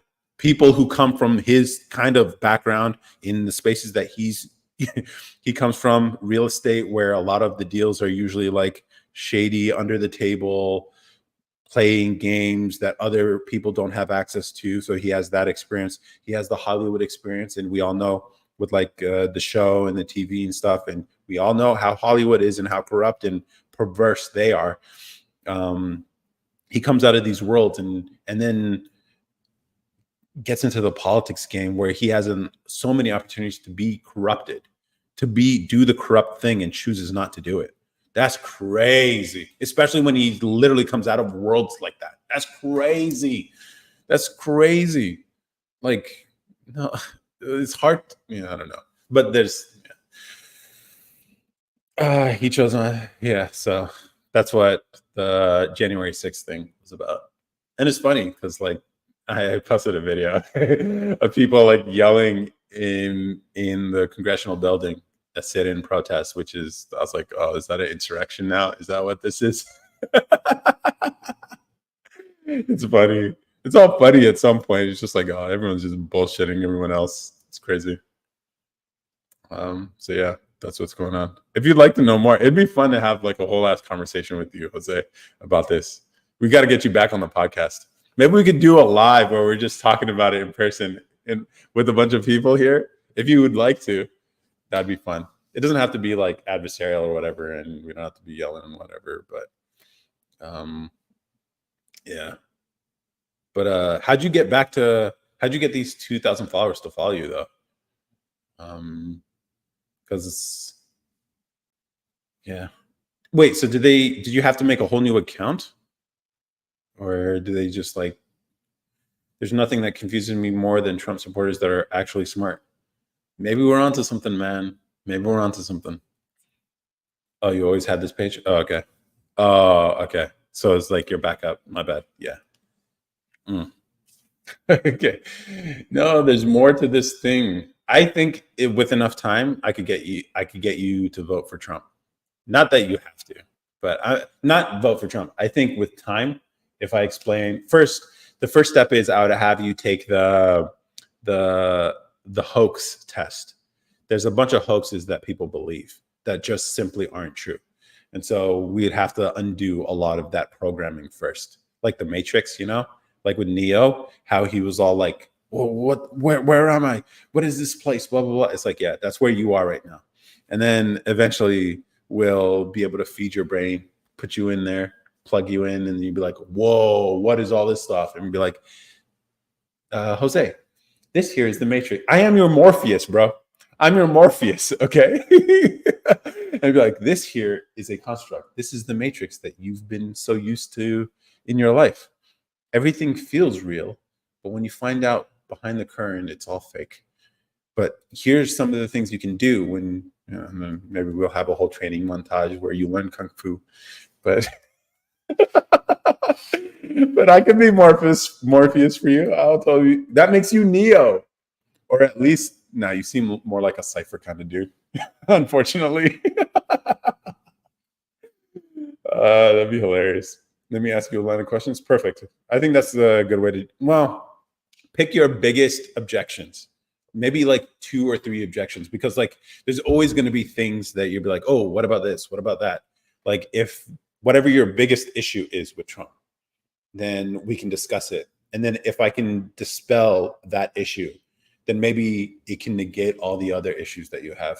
Because if I can do the biggest one, then maybe all the other ones. And I think it'd actually be really useful for a lot of people because they're probably in the same position without consent. If someone brought you a recording that had me telling someone that I could grab women without consent. Oh, is that the biggest one? Well, everyone knows Trump is a big shit talker who likes to brag about a lot of things that he's never done. Like that's an easy one. Like, and obviously with context too. Like if you've ever been with a girl who's really feeling you, you basically she'll let you do a lot. Like I'm not gonna lie, remember when the video came out, I was actually in a relationship with somebody, and not gonna lie, I tried it, and it worked out well. We had fun. It is what it is. And I was like, yeah, I actually did that. Not women that are feeling it. Yeah, but that's the thing. You don't know the context of the conversation. So no, that's what he said. If when they're feeling you, basically the context of it was, yo, they'll let you do anything. They'll let you, as in consent, but whatever. So yeah, and when you're with a wife or girlfriend or whatever, yeah, especially when you're with a girl who's like gives you. You guys ever been with a girl who gave you unanimous or like blanket consent? You ever been in a relationship like that? She's like, yeah, you can do anything you want with me. I was like, what? It's like, yeah, whatever. We're together. So whatever you want. I was like, wow, that's a down girl. That's like a yo. Yo. That's it's like, wow, that's crazy. He said if the I don't think he said if they're rich. I don't think he said that, but we could always look it up. Could that person babysit your children? I don't think Trump is good with. Well, I don't know what. I don't know. That's like saying, would I let Mike Tyson babysit my kid? It's like, why the fuck? He's a boxer. Like, it doesn't even make sense. That's the way I'm taking that question. He said, any woman, not women that are feeling him. He said, if you're rich, they'll let you. All right, fuck it. Let's look it up. Trump transcript. Fuck it. Trump transcript bus. They'll let you. Taped comments about. Oh my god. Can you hear it?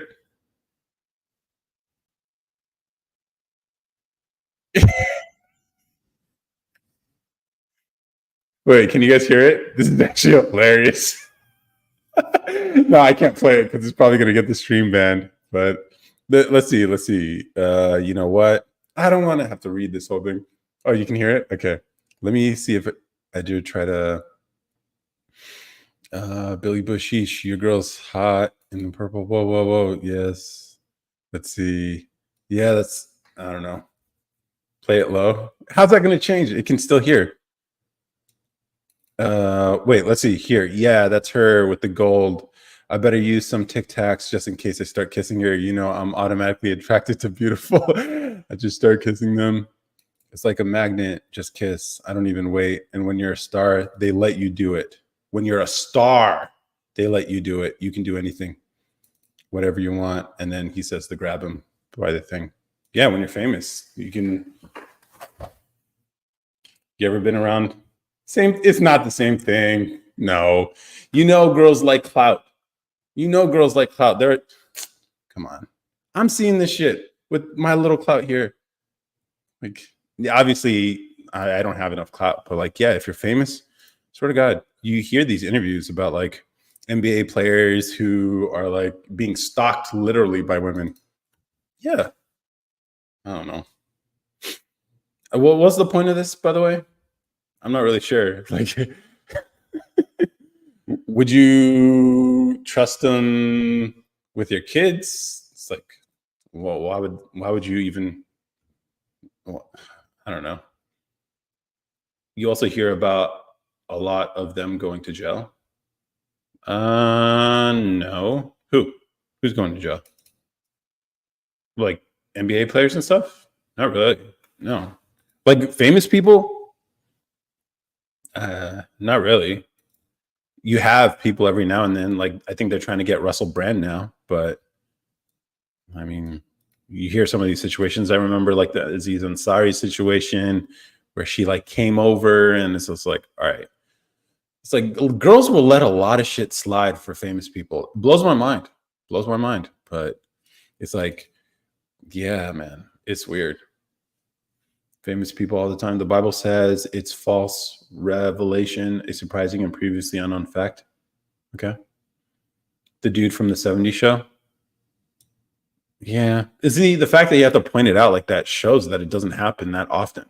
And that's the thing. I haven't looked into the '70s show guy, but I mean, Yeah, I don't see anything incriminating here. I know people feel some type of way about the way he speaks, for sure. I can understand women being like, no, he's so crude and crass with his language and the way he thinks of women and how he uses his fame to like get laid.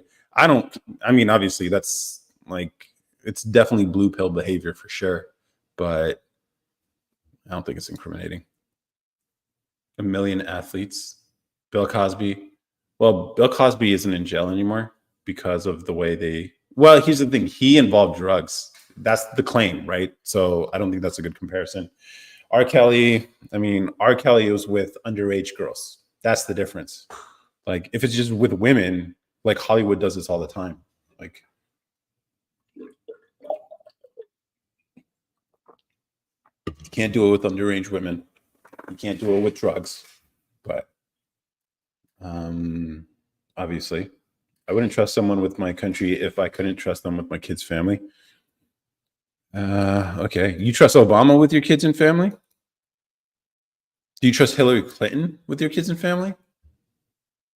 Do you trust Bill Clinton with your kids and family? Do you trust George Bush or Al Gore or Ronald Reagan? I would trust what's his name? Who was that one guy? Presidents of the United States. Let's see, who am I thinking of? Jimmy Carter is a dope guy. Bad president, but realist dude. He's probably the realest president we've ever had, Jimmy Carter, as far as like down to earth, dude. Because yeah, man, the guy. If you know, you know. Ah, clear, simple analogy. I don't trust the Clintons. I do trust Bush Jr. Really, I do trust Obama. I don't trust Biden. See, Biden, you got to worry about. You definitely, because he sniffs girls for some reason, young girls for some reason. It's so weird. And yet people voted for him. That's the crazy part. People knew this about the guy and they voted for him. And then that's not, and that's all right. So then what do you say to people like that? Okay. What do you say to people like that? It's like you voted for this guy. I don't know. Be Palestine. People didn't vote for Biden. Who are you going to say machines? I feel like you're going to say machines. Oh, they voted against Trump. Oh, okay. That makes more sense. Okay, that's fine. Whatever. They voted against Trump. But it's funny. Like, I hope people. Here's the thing. I like that people get to live the consequences of their voting decisions. It's like this is the world you wanted. One without Trump, I guess, is what people voted for, and now they're complaining. Now they're talking about life is so much harder. Interest rates are higher. Gas, cost of living, inflation, wars in the Middle East and Russia. Our tax dollars are going to while America gets poorer, but no Trump though. I hope it was worth it. I respect that. If people are like, you know what, I really just don't like that guy that much. Got it. And here's the thing: like, if anyone else could do it, it would be awesome. But he's not the hero we want. He's the hero we need. It's like fucking Batman, except if he was like, it's like Batman and no, it's a bad analogy. Never mind. Life was good under Obama, Trump, and Biden for me. Trump and Biden for me. Okay. Huh. I don't know. I don't remember anything being particularly good with Obama, other than politics was boring and zero interest rate policy kind of hid the inherent dangers in our banking system. And in bailing out the banks kind of sucked. But whatever. The president never really affected me as much as people claim that it affects their lives. Yeah, that's true generally, which is why I don't concern myself with politics too much these days. I'm just like, nah, it probably won't affect your life directly.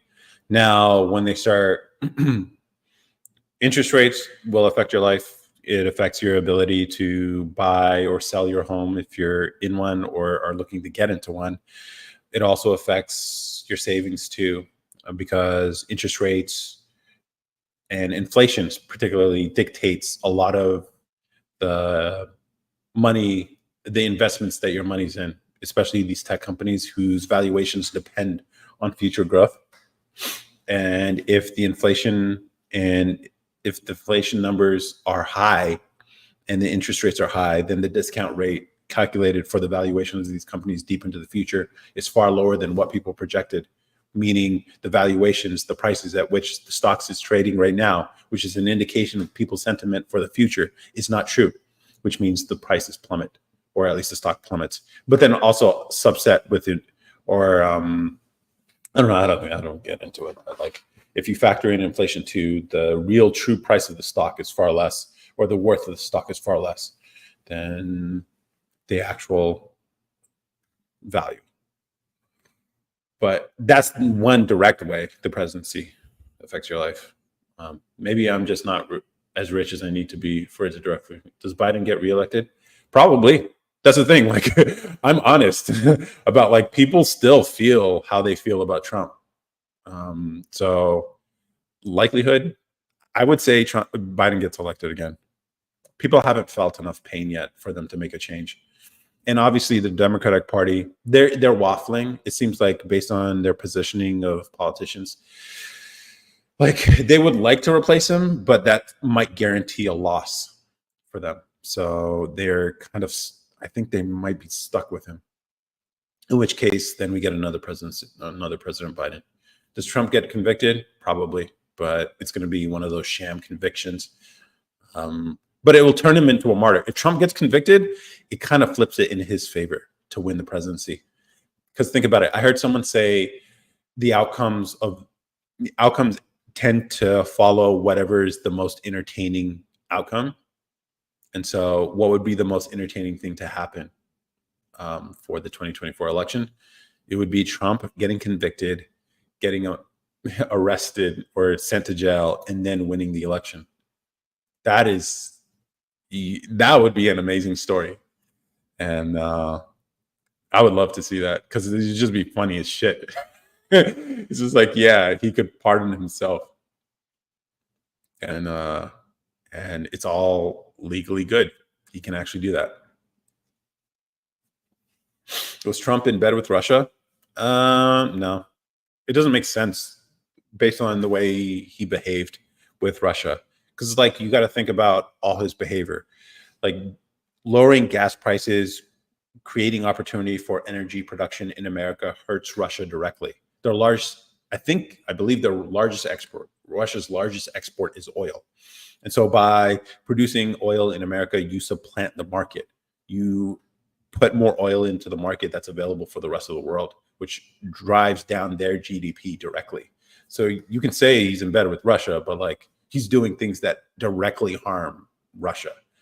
And so that's why it's like, it never made sense when people say, oh, he's like in bed with Russia. Bro, keep off the BuzzFeed. I'm not sure what you mean. You won't read any of this on BuzzFeed. Or are you talking to Jose here? Which, yeah, I would say he sounds like he reads off of BuzzFeed. It's fine though. It is what it is. I mean, I've learned to not care about this stuff, because it's like, people are going to do what they do. So I would welcome another Biden presidency, because I think it's just like hilarious to watch. Hunter Biden is fucking amazing. I swear to God. Like, I cannot believe the president's son is possibly Ukrainian prostitutes, and the pictures. Yo, I swear to God, one of the best lines to come out of the Hunter leaks. He was telling his white lawyer, he said at some point, "You better not be charging me Hennessy rates." I think you'd really like him, Jose. Hunter Biden, you should look into the transcripts of his text messages to his lawyer and some of his laptop, the Hunter Biden laptop. Definitely look into that, Jose, and tell me. It'd be funny to talk about it next week too, if you want to come on live. Maybe we should schedule some time and we could talk about it. It's just hilarious. It's the funniest shit I've ever seen. Here's the thing. I thought I was going to miss because one of the things you can say Trump, whatever, but I think one of the best things about the Trump presidency was the entertainment that came out of it, because he is a legitimate troll too, with the right people against his opposition. Like that one time when the Congress members, the Democratic Congress members were going to take a bus somewhere. He's like, yeah, no, cancel that. That falls under my branch, the executive branch. You guys don't get a bus. You're not going anywhere. And I was just like, oh, we're playing petty games here. This is the wildest shit. It's like presidents don't typically do this, but he did. And I was like, damn, I lost any entertainment value out of when Trump lost. And then we got Hunter Biden. So I appreciate that. Hunter Biden, his son, read the stuff that came out of his son's laptop. That shit's hilarious. It's the funniest shit. If Hollywood was honest and they weren't politically biased, they would make a show out of it. They would make a TV show, and it would be a great TV show. Obama was so strong that Biden got elected just from association. But I thought you said Biden won because of Trump, because it was anti-Trump. The duck who likes grapes. Okay, I'm a duck. Want to hear what happened to me today? Sure, why not? He did. Okay. I think it would be a funny stream. I think it would be a really funny stream. Maybe we get you back on the pod. I'll put together a lot of Hunter Biden, or at least, I don't need to. I don't know. What do you guys think? In the comments. You guys leave it in the comments. Would you guys want to see? Maybe this is the one and only time we'll ever do a political stream. I know this stream has been political, whatever. My bad. Okay. But if you guys want to talk about anything else, let me know. But I got into scrap with the goose because he called my mom a peacock. Shit was crazy. That's funny. Let's see. Who do we have here? Martha, thank you for watching. You don't have to say anything, but I appreciate it. Nolan, Chris, Beth, and Naomi. Unfortunately, I forget who was the any Nubian queens out here, white Nubian queens out here. I haven't watched that movie yet, so maybe I'll do that tonight. Maybe I did take a nap earlier today, so I'll have time.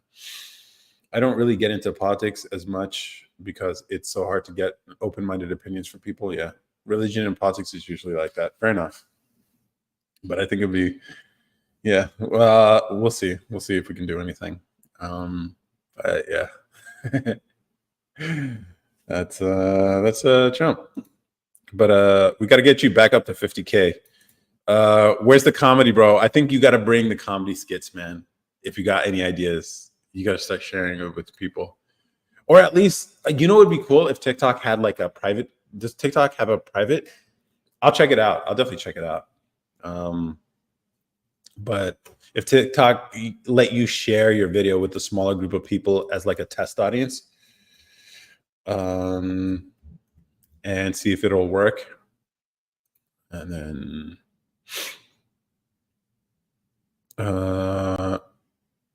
okay, yeah, smiles and happiness always wins. Okay, cool. You do? Okay. Cool. All right. I want to see it. I'm going to follow this new account here. It's, yes. I want to see some stuff, man. I got to see. So does the U.S. military. Wait, what do you mean? Was something, did you say something that got filtered? So does the U.S. military. Over the rim, clay works no matter, works, no, sometimes missiles win. Because he said smiles always wins. Oh, okay. So does the U.S. military. Got it. The U.S. military is pretty impressive when they want to be. Other times it's just like, it's all leadership, man. It all comes down to leadership. And COVID probably didn't help with that, considering they were forcing everyone to get a jab.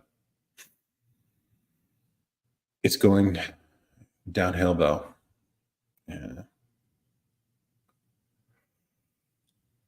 Yeah. I speak one language, and I'm learning another one. Hola, Jose. ¿Cómo estás? How's my Spanish accent? Ask me to say something.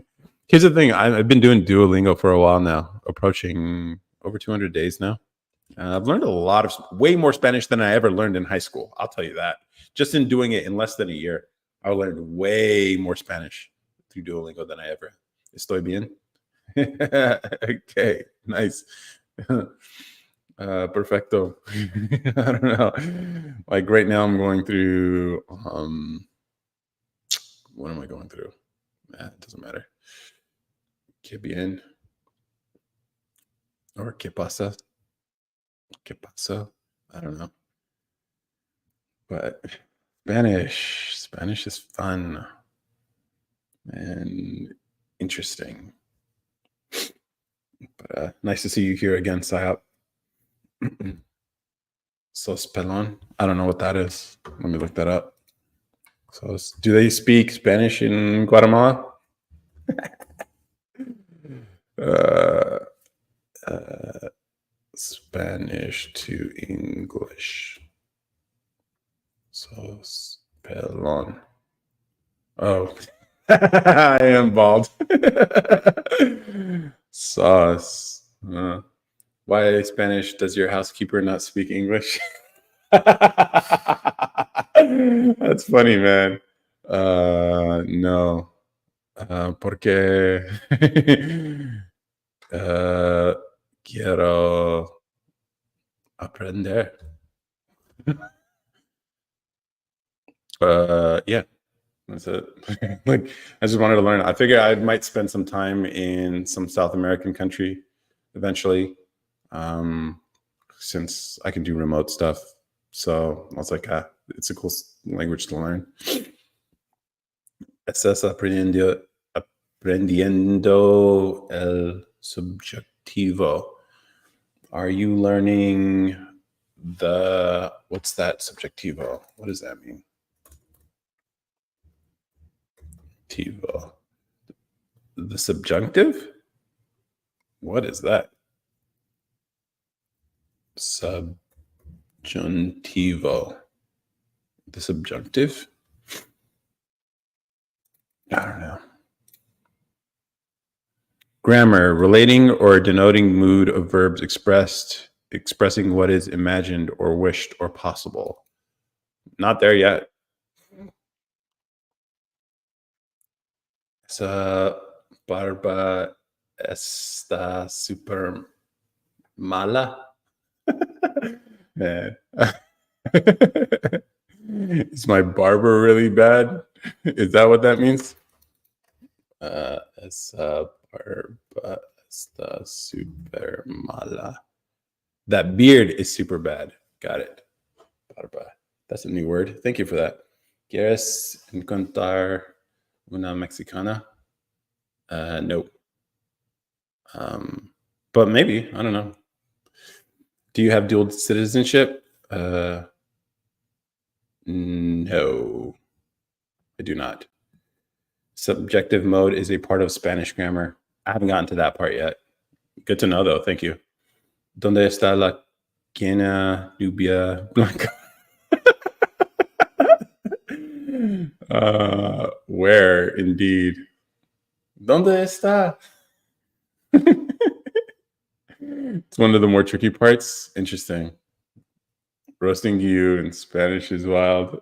No, that's fine. It's helping me learn, so I appreciate it, Jose. Here.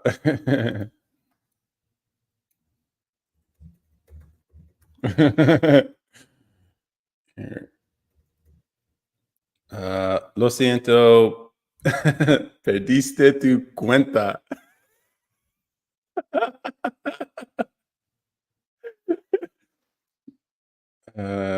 ¿Qué significa cuena? I don't know cuena though. What is cuena? See, that's the thing. Like, I've gotten to the point where I can recognize most words, but there's going to be one that throws it off.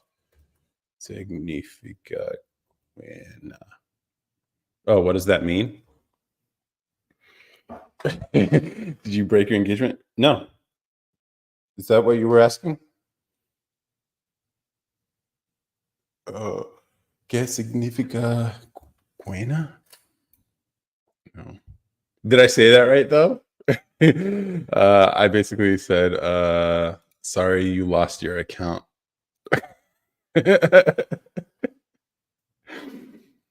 uh, someone asked you if you wanted a Mexican chick, and you said maybe. Oh, no. Queen Nubia. I don't think that's Spanish. Oh, no. He was saying Nubian queen. So that's what that meant. White Nubian queen is what he meant. It's a thing with Jose. He likes white Nubian queens. I got it. What was the movie called again? Damn it. I remember you DM it to me, but if you lost the account, I'm not going to have that. Let's see. Angeliquismo.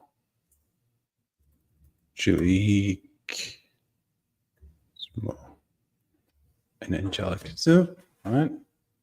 I like white Nubian queens too. Oh, there you go. Don't mean a menace to society in the hood. It's a long movie title though.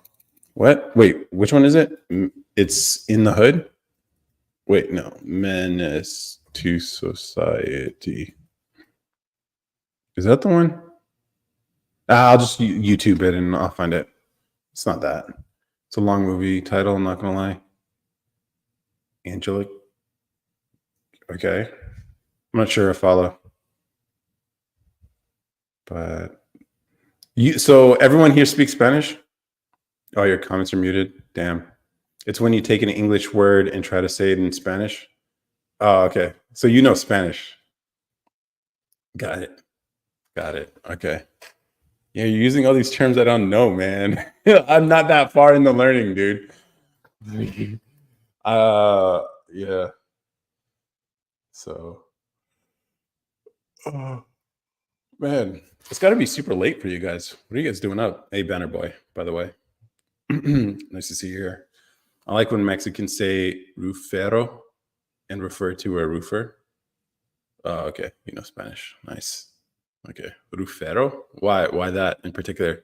One of my favorite words right now is either left or right. Izquierda is, I just like the way it sounds. And then derecha. Also, I like the way it sounds. I don't know. It's just one of those words. Or those words, I guess. But yeah. Going to get you into some great parties. Okay. Rufero. Okay. Got it. Wait, so did you study or did you grow up somewhere? You sound like you've studied Spanish if you know all these terms that you're using right now. That's different. You like don't be a menace to South Central while drinking your juice in the hood. What? Like, whoa. They really did call the wow, that's crazy. That's actually the title of the movie. That's crazy. Why? How's that help with marketing? That's gotta be terrible. That's crazy. All right, cool. I'll definitely find it somewhere and try to watch it. And then we can review it. We should do a movie review. The title is Oh, you grew up with it? Okay. It was actually my first thing. Okay, got it. That's the name of the movie. It's a hilarious movie too. Classic. All right. I'll do it. And then maybe I'll have it as a topic for live next week. My movie review of Don't Be a Menace. Don't be a menace to South Central while drinking your juice in the hood. That is what a title. What a title. Bro, deep feedback on it. Got you. And maybe I'll even read the comedy chapter of this book here and explain why it's a funny movie, because that'd be interesting to know. But like, so it's sort of like the Scream movie, right? Or like the spinoff that's like making fun of those movies. What's my favorite movie? I don't know. I can't. That's a tough question. There are certain movies I really enjoy. Hmm. I'm gonna have to think about that one. What's yours though? Sup OG? Sup Adam? How's it going? Do you not review it? It's making fun of Menace to Society. Got it. Mm. My favorite movie is Godfather 2. I've never seen the Godfather movies, so maybe I should watch those. What I've been doing is reading chapters of this book and then watching the movies. I recently, the first chapter is the horror chapter, and then I ended up watching a bunch of like horror movies and TV shows to understand like why they are. And basically, the main message of a horror movie is like playing around with the dichotomy of life and death. And the conclusion of most horror films is that everyone dies. And it's like a good horror film has these beats to it, you know. And it's a really good book if you want to understand movies better. Like the hero must attack the monster in themselves in order to get free. It's just one of these key points that these each genre of movie has. Yeah, really, I've never seen it. My favorite movie is Titanic. I'm not joking. I only like movies, books based on true stories. Really? You like Titanic? Yeah, I remember seeing Titanic in the movie theater when I was like 6, 7, whenever it came out. My dad, it back in the day, yeah, like when you wanted to watch a movie, you went to the movie theater, and this was apparently like acclaimed movie. So my dad brought us, me and my brother, not knowing the kind of scenes that they had in there. So my brother and I are in there seeing. Yeah, it was crazy. The first time I ever seen anything like that. Also love Paid in Full. Okay. Or at least real life concepts. No fictional stuff. Definitely no science fiction. Oh man, you're missing out on a lot of movies, dude. If you don't like science fiction, so you don't like The Matrix then? I think The Matrix is like one of those like pinnacle game changing movies. Because like movies these days mix genres. So like if you guys remember the Saw movies, I was watching those when I read this chapter, and that's basically a mix between horror and detective, those two. So, like, Matrix is science fiction and myth, the myth story. And so, the myth story is the chosen one, Neo, and all that. But then it's also the science fiction, like, stuff. And a lot of the best movies these days are mixed genres together. Oh, Matrix is realistic? Okay. I don't know, dude, but okay. Oh, so you mean like just not fantasy? Speaking of Matrix, you look like the Habesha Andrew Tate. Oh man. Oh god. Um, I'm gonna take that as a compliment. It's funny. Based on some of the things I've said, people have told me I sound like Andrew Tate. Argawi. Argawi Tate. I did call myself Habesha Tate. Uh, Argawi. All right. Mhm. Yeah. Hate to. I'm at like 9% right now, and I think I'm going to be calling it quits within the next like 5 minutes. So if you guys have any last minute requests or things to say, let me know. And for the people watching, let me, Martha, I appreciate you. Nolan, Jose, obviously, Tsayap. We got to get you on the pod, man. Karen Clark, Free Grazi. Yep. Andrew Tate. I don't know. I think I'm a more nuanced and cerebral Andrew Tate. Um, he's telling young men what they want to hear. And I think that's where it's like a little iffy for me. I like that he is waking people up, but at the same time, I think he's a little too surface level. I think if people looked a little deeper, they would grow beyond or at least move past Andrew Tate into maybe more useful sources. But I think it's a good starting point for a lot of guys. So I'm cool with him. I tried to message you, but TikTok blocked me. Damn. I got to figure something out. I'll try to. Hmm. Yeah, I might have to like Man, maybe I gotta like reopen the Patreon, give you guys some access or something. Tate is great for fatherless boys.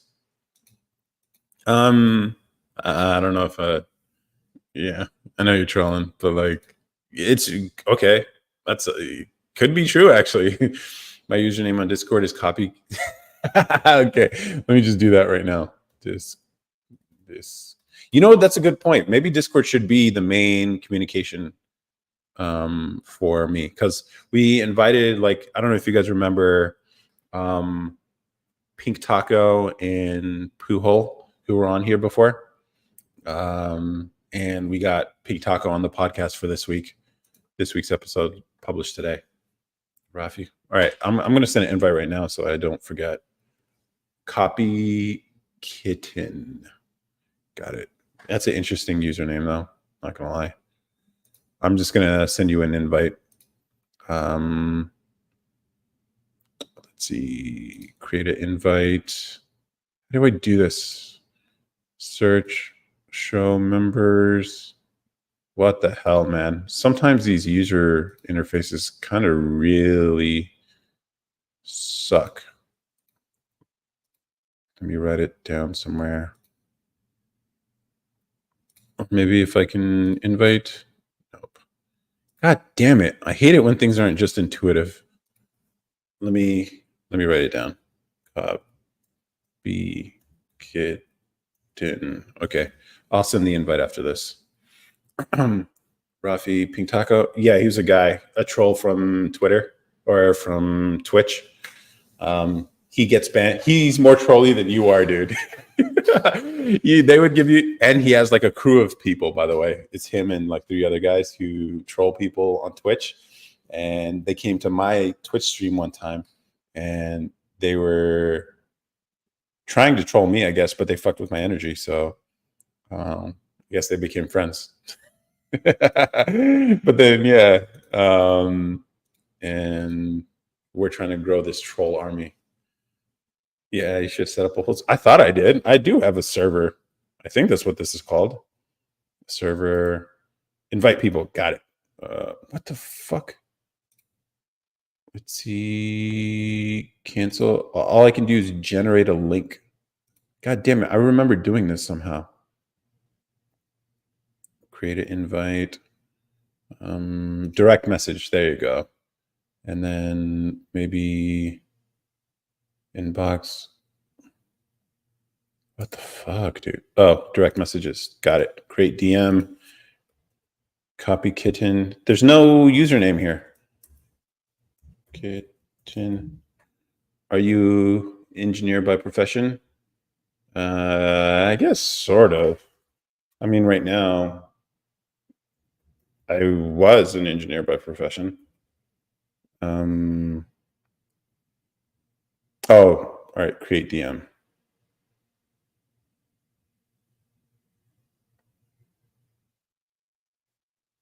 Welcome to the beginning of I'm. What the fuck? Select friend. Copy kitten. It says there is no one here with that name. Oh no. Maybe it's because I can hate this shit. Leave group. Okay, leave group. Whatever. I'll figure it out. Whole server, Poohole. It was a friend of his that came on.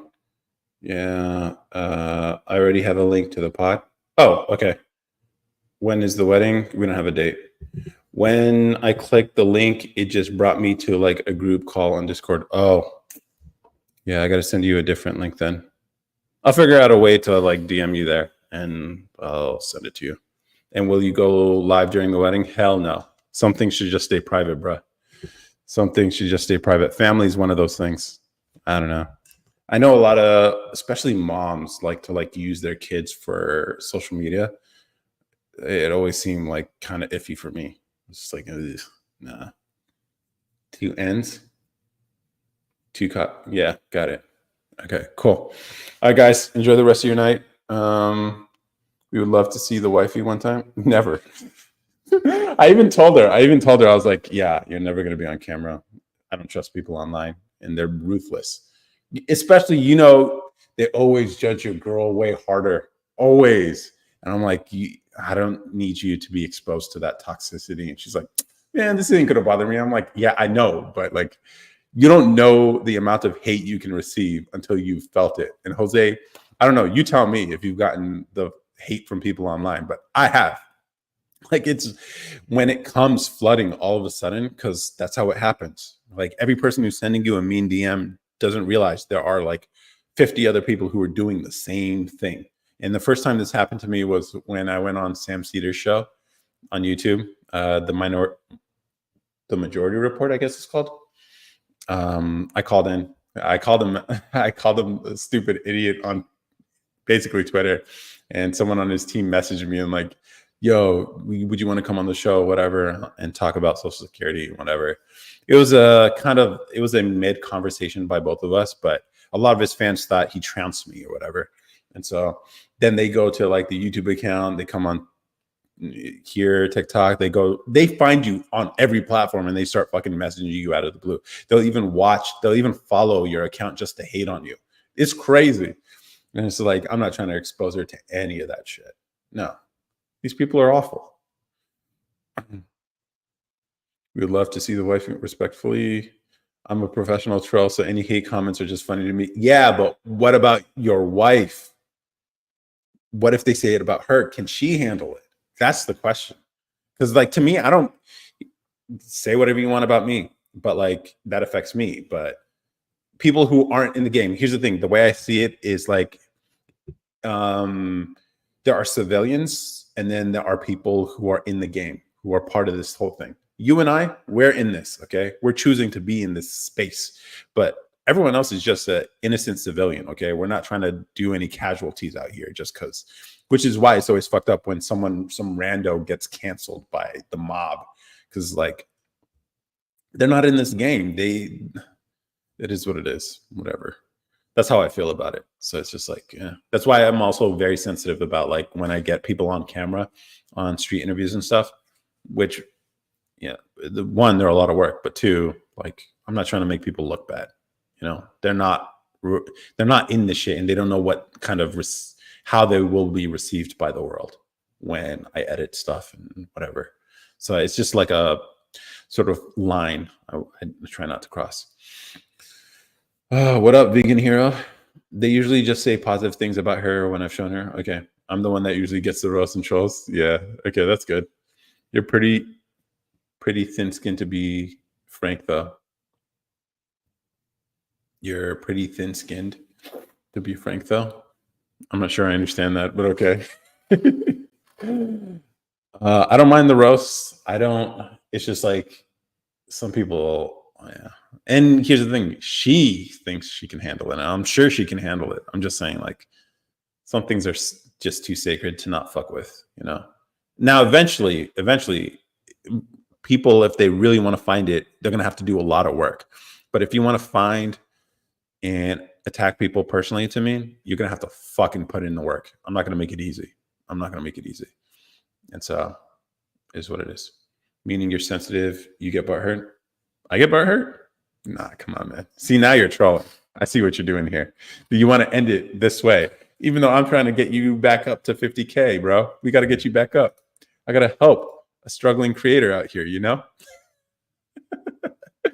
Imagine if she was a white Nubian queen this whole time. Yeah, I know. Yo, the internet would be all the shit I've said about like black women and stuff. Yo, they could not handle it, bro. Yo, it'd be hilarious. You know what? Maybe it'd be funny if I like hired a white girl to just pretend to be the person everyone thought is my girl. It'd be like, hey, this is my. I don't know how she would feel about it, but I just think it would be a hilarious troll. You would appreciate it and be like, hey guys, this is my white Nubian queen. Yeah, it's in blackity black. Yo, it's like she's South African. Oh no. Or maybe, yo, if I could find Rachel Dolezal, yo, come on, tell me that shit wouldn't blow the internet up. Oh man, that'd be hilarious. Here's the thing, Rachel Dolezal. I know how people feel about her, but she is a really good painter. She's a really good artist. I watched one documentary of her and I was just like, whoa, her art pieces. I think it would be hilarious because, like, I like trolling people, but I like trolling people in real life. So, like, if I get a more permanent place, it would be awesome if I could get her artwork on the walls that I live in. And so when people ask me, I'm like, yeah, this is by this artist, whatever. You might know her. Her name is Rachel. It's like, I don't know, Rachel. It's like the Dolezal. You guys, it's like, this is her. It's like, yeah, you admire her work, don't you? It'd be hilarious. Rate her 1 to 10. I don't know. She's older, so she wouldn't get a good rating. I don't know. I'd have to look up pictures. I'm not trying to do that right now. I'm not trying to do it. What would you rate her? What would you rate her? But yeah, Rachel Dolezal. Yeah, there's definitely a good documentary on it. A 3, come on, bro. The 3s are disfigured, man. Rachel Dolezal. Videos or images? Yeah. No, it's just not a 3. Come on, man.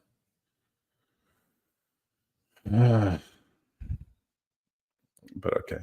Rachel Dolezal on why she just can't be a white ally. That's a funny thing. She was really supportive of the whole. That's crazy when they're an ally. I would say compared to the average woman, she's like a 4 or 5. The average. Like, she looks like a middle-aged white woman. Like your average middle-aged white woman. If you didn't know who she was, you might consider her a Karen. But 4 maybe. Some of these pictures depends on which ones you're looking at. So I don't know. That's the thing. Are you going with old pictures or new pictures? So that's the thing.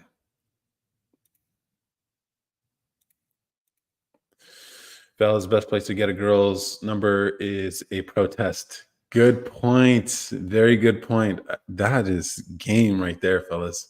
All right, I'm at 3%. Phone's gonna die any second now. So how about a guy's number? What's that app? What's it called? What's that app that guys are on? It's not Tinder. It's like Tinder, but for guys. I don't remember. I don't remember.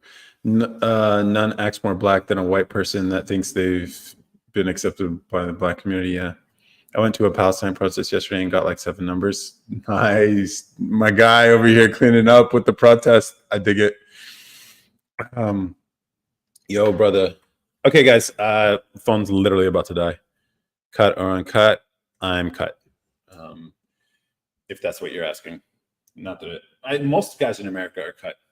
I mean, that's just, it is what it is. Can you cash out me for some food? Fortunately, I cannot, but I hope it all works out for you. They were trying to recruit you with those numbers, bro. Yeah, you got to be careful. They don't like pollute your mind. Be very careful with those protests. So, be honest. All right, guys, if you guys want to single, I'm straight. Hey, guys, look at that. The chat comes all the way around. Someone asked this question about, like, how would I handle someone. All right, I'm going to have to plug this in. Sorry, guys. Audio's going to suck because literally it's about to. And I'll end the stream on YouTube, though. I'll end the stream on YouTube. Bye, guys. Bye, YouTube. Bye, Twitch. I know normally I end with you guys, but I'm not this time.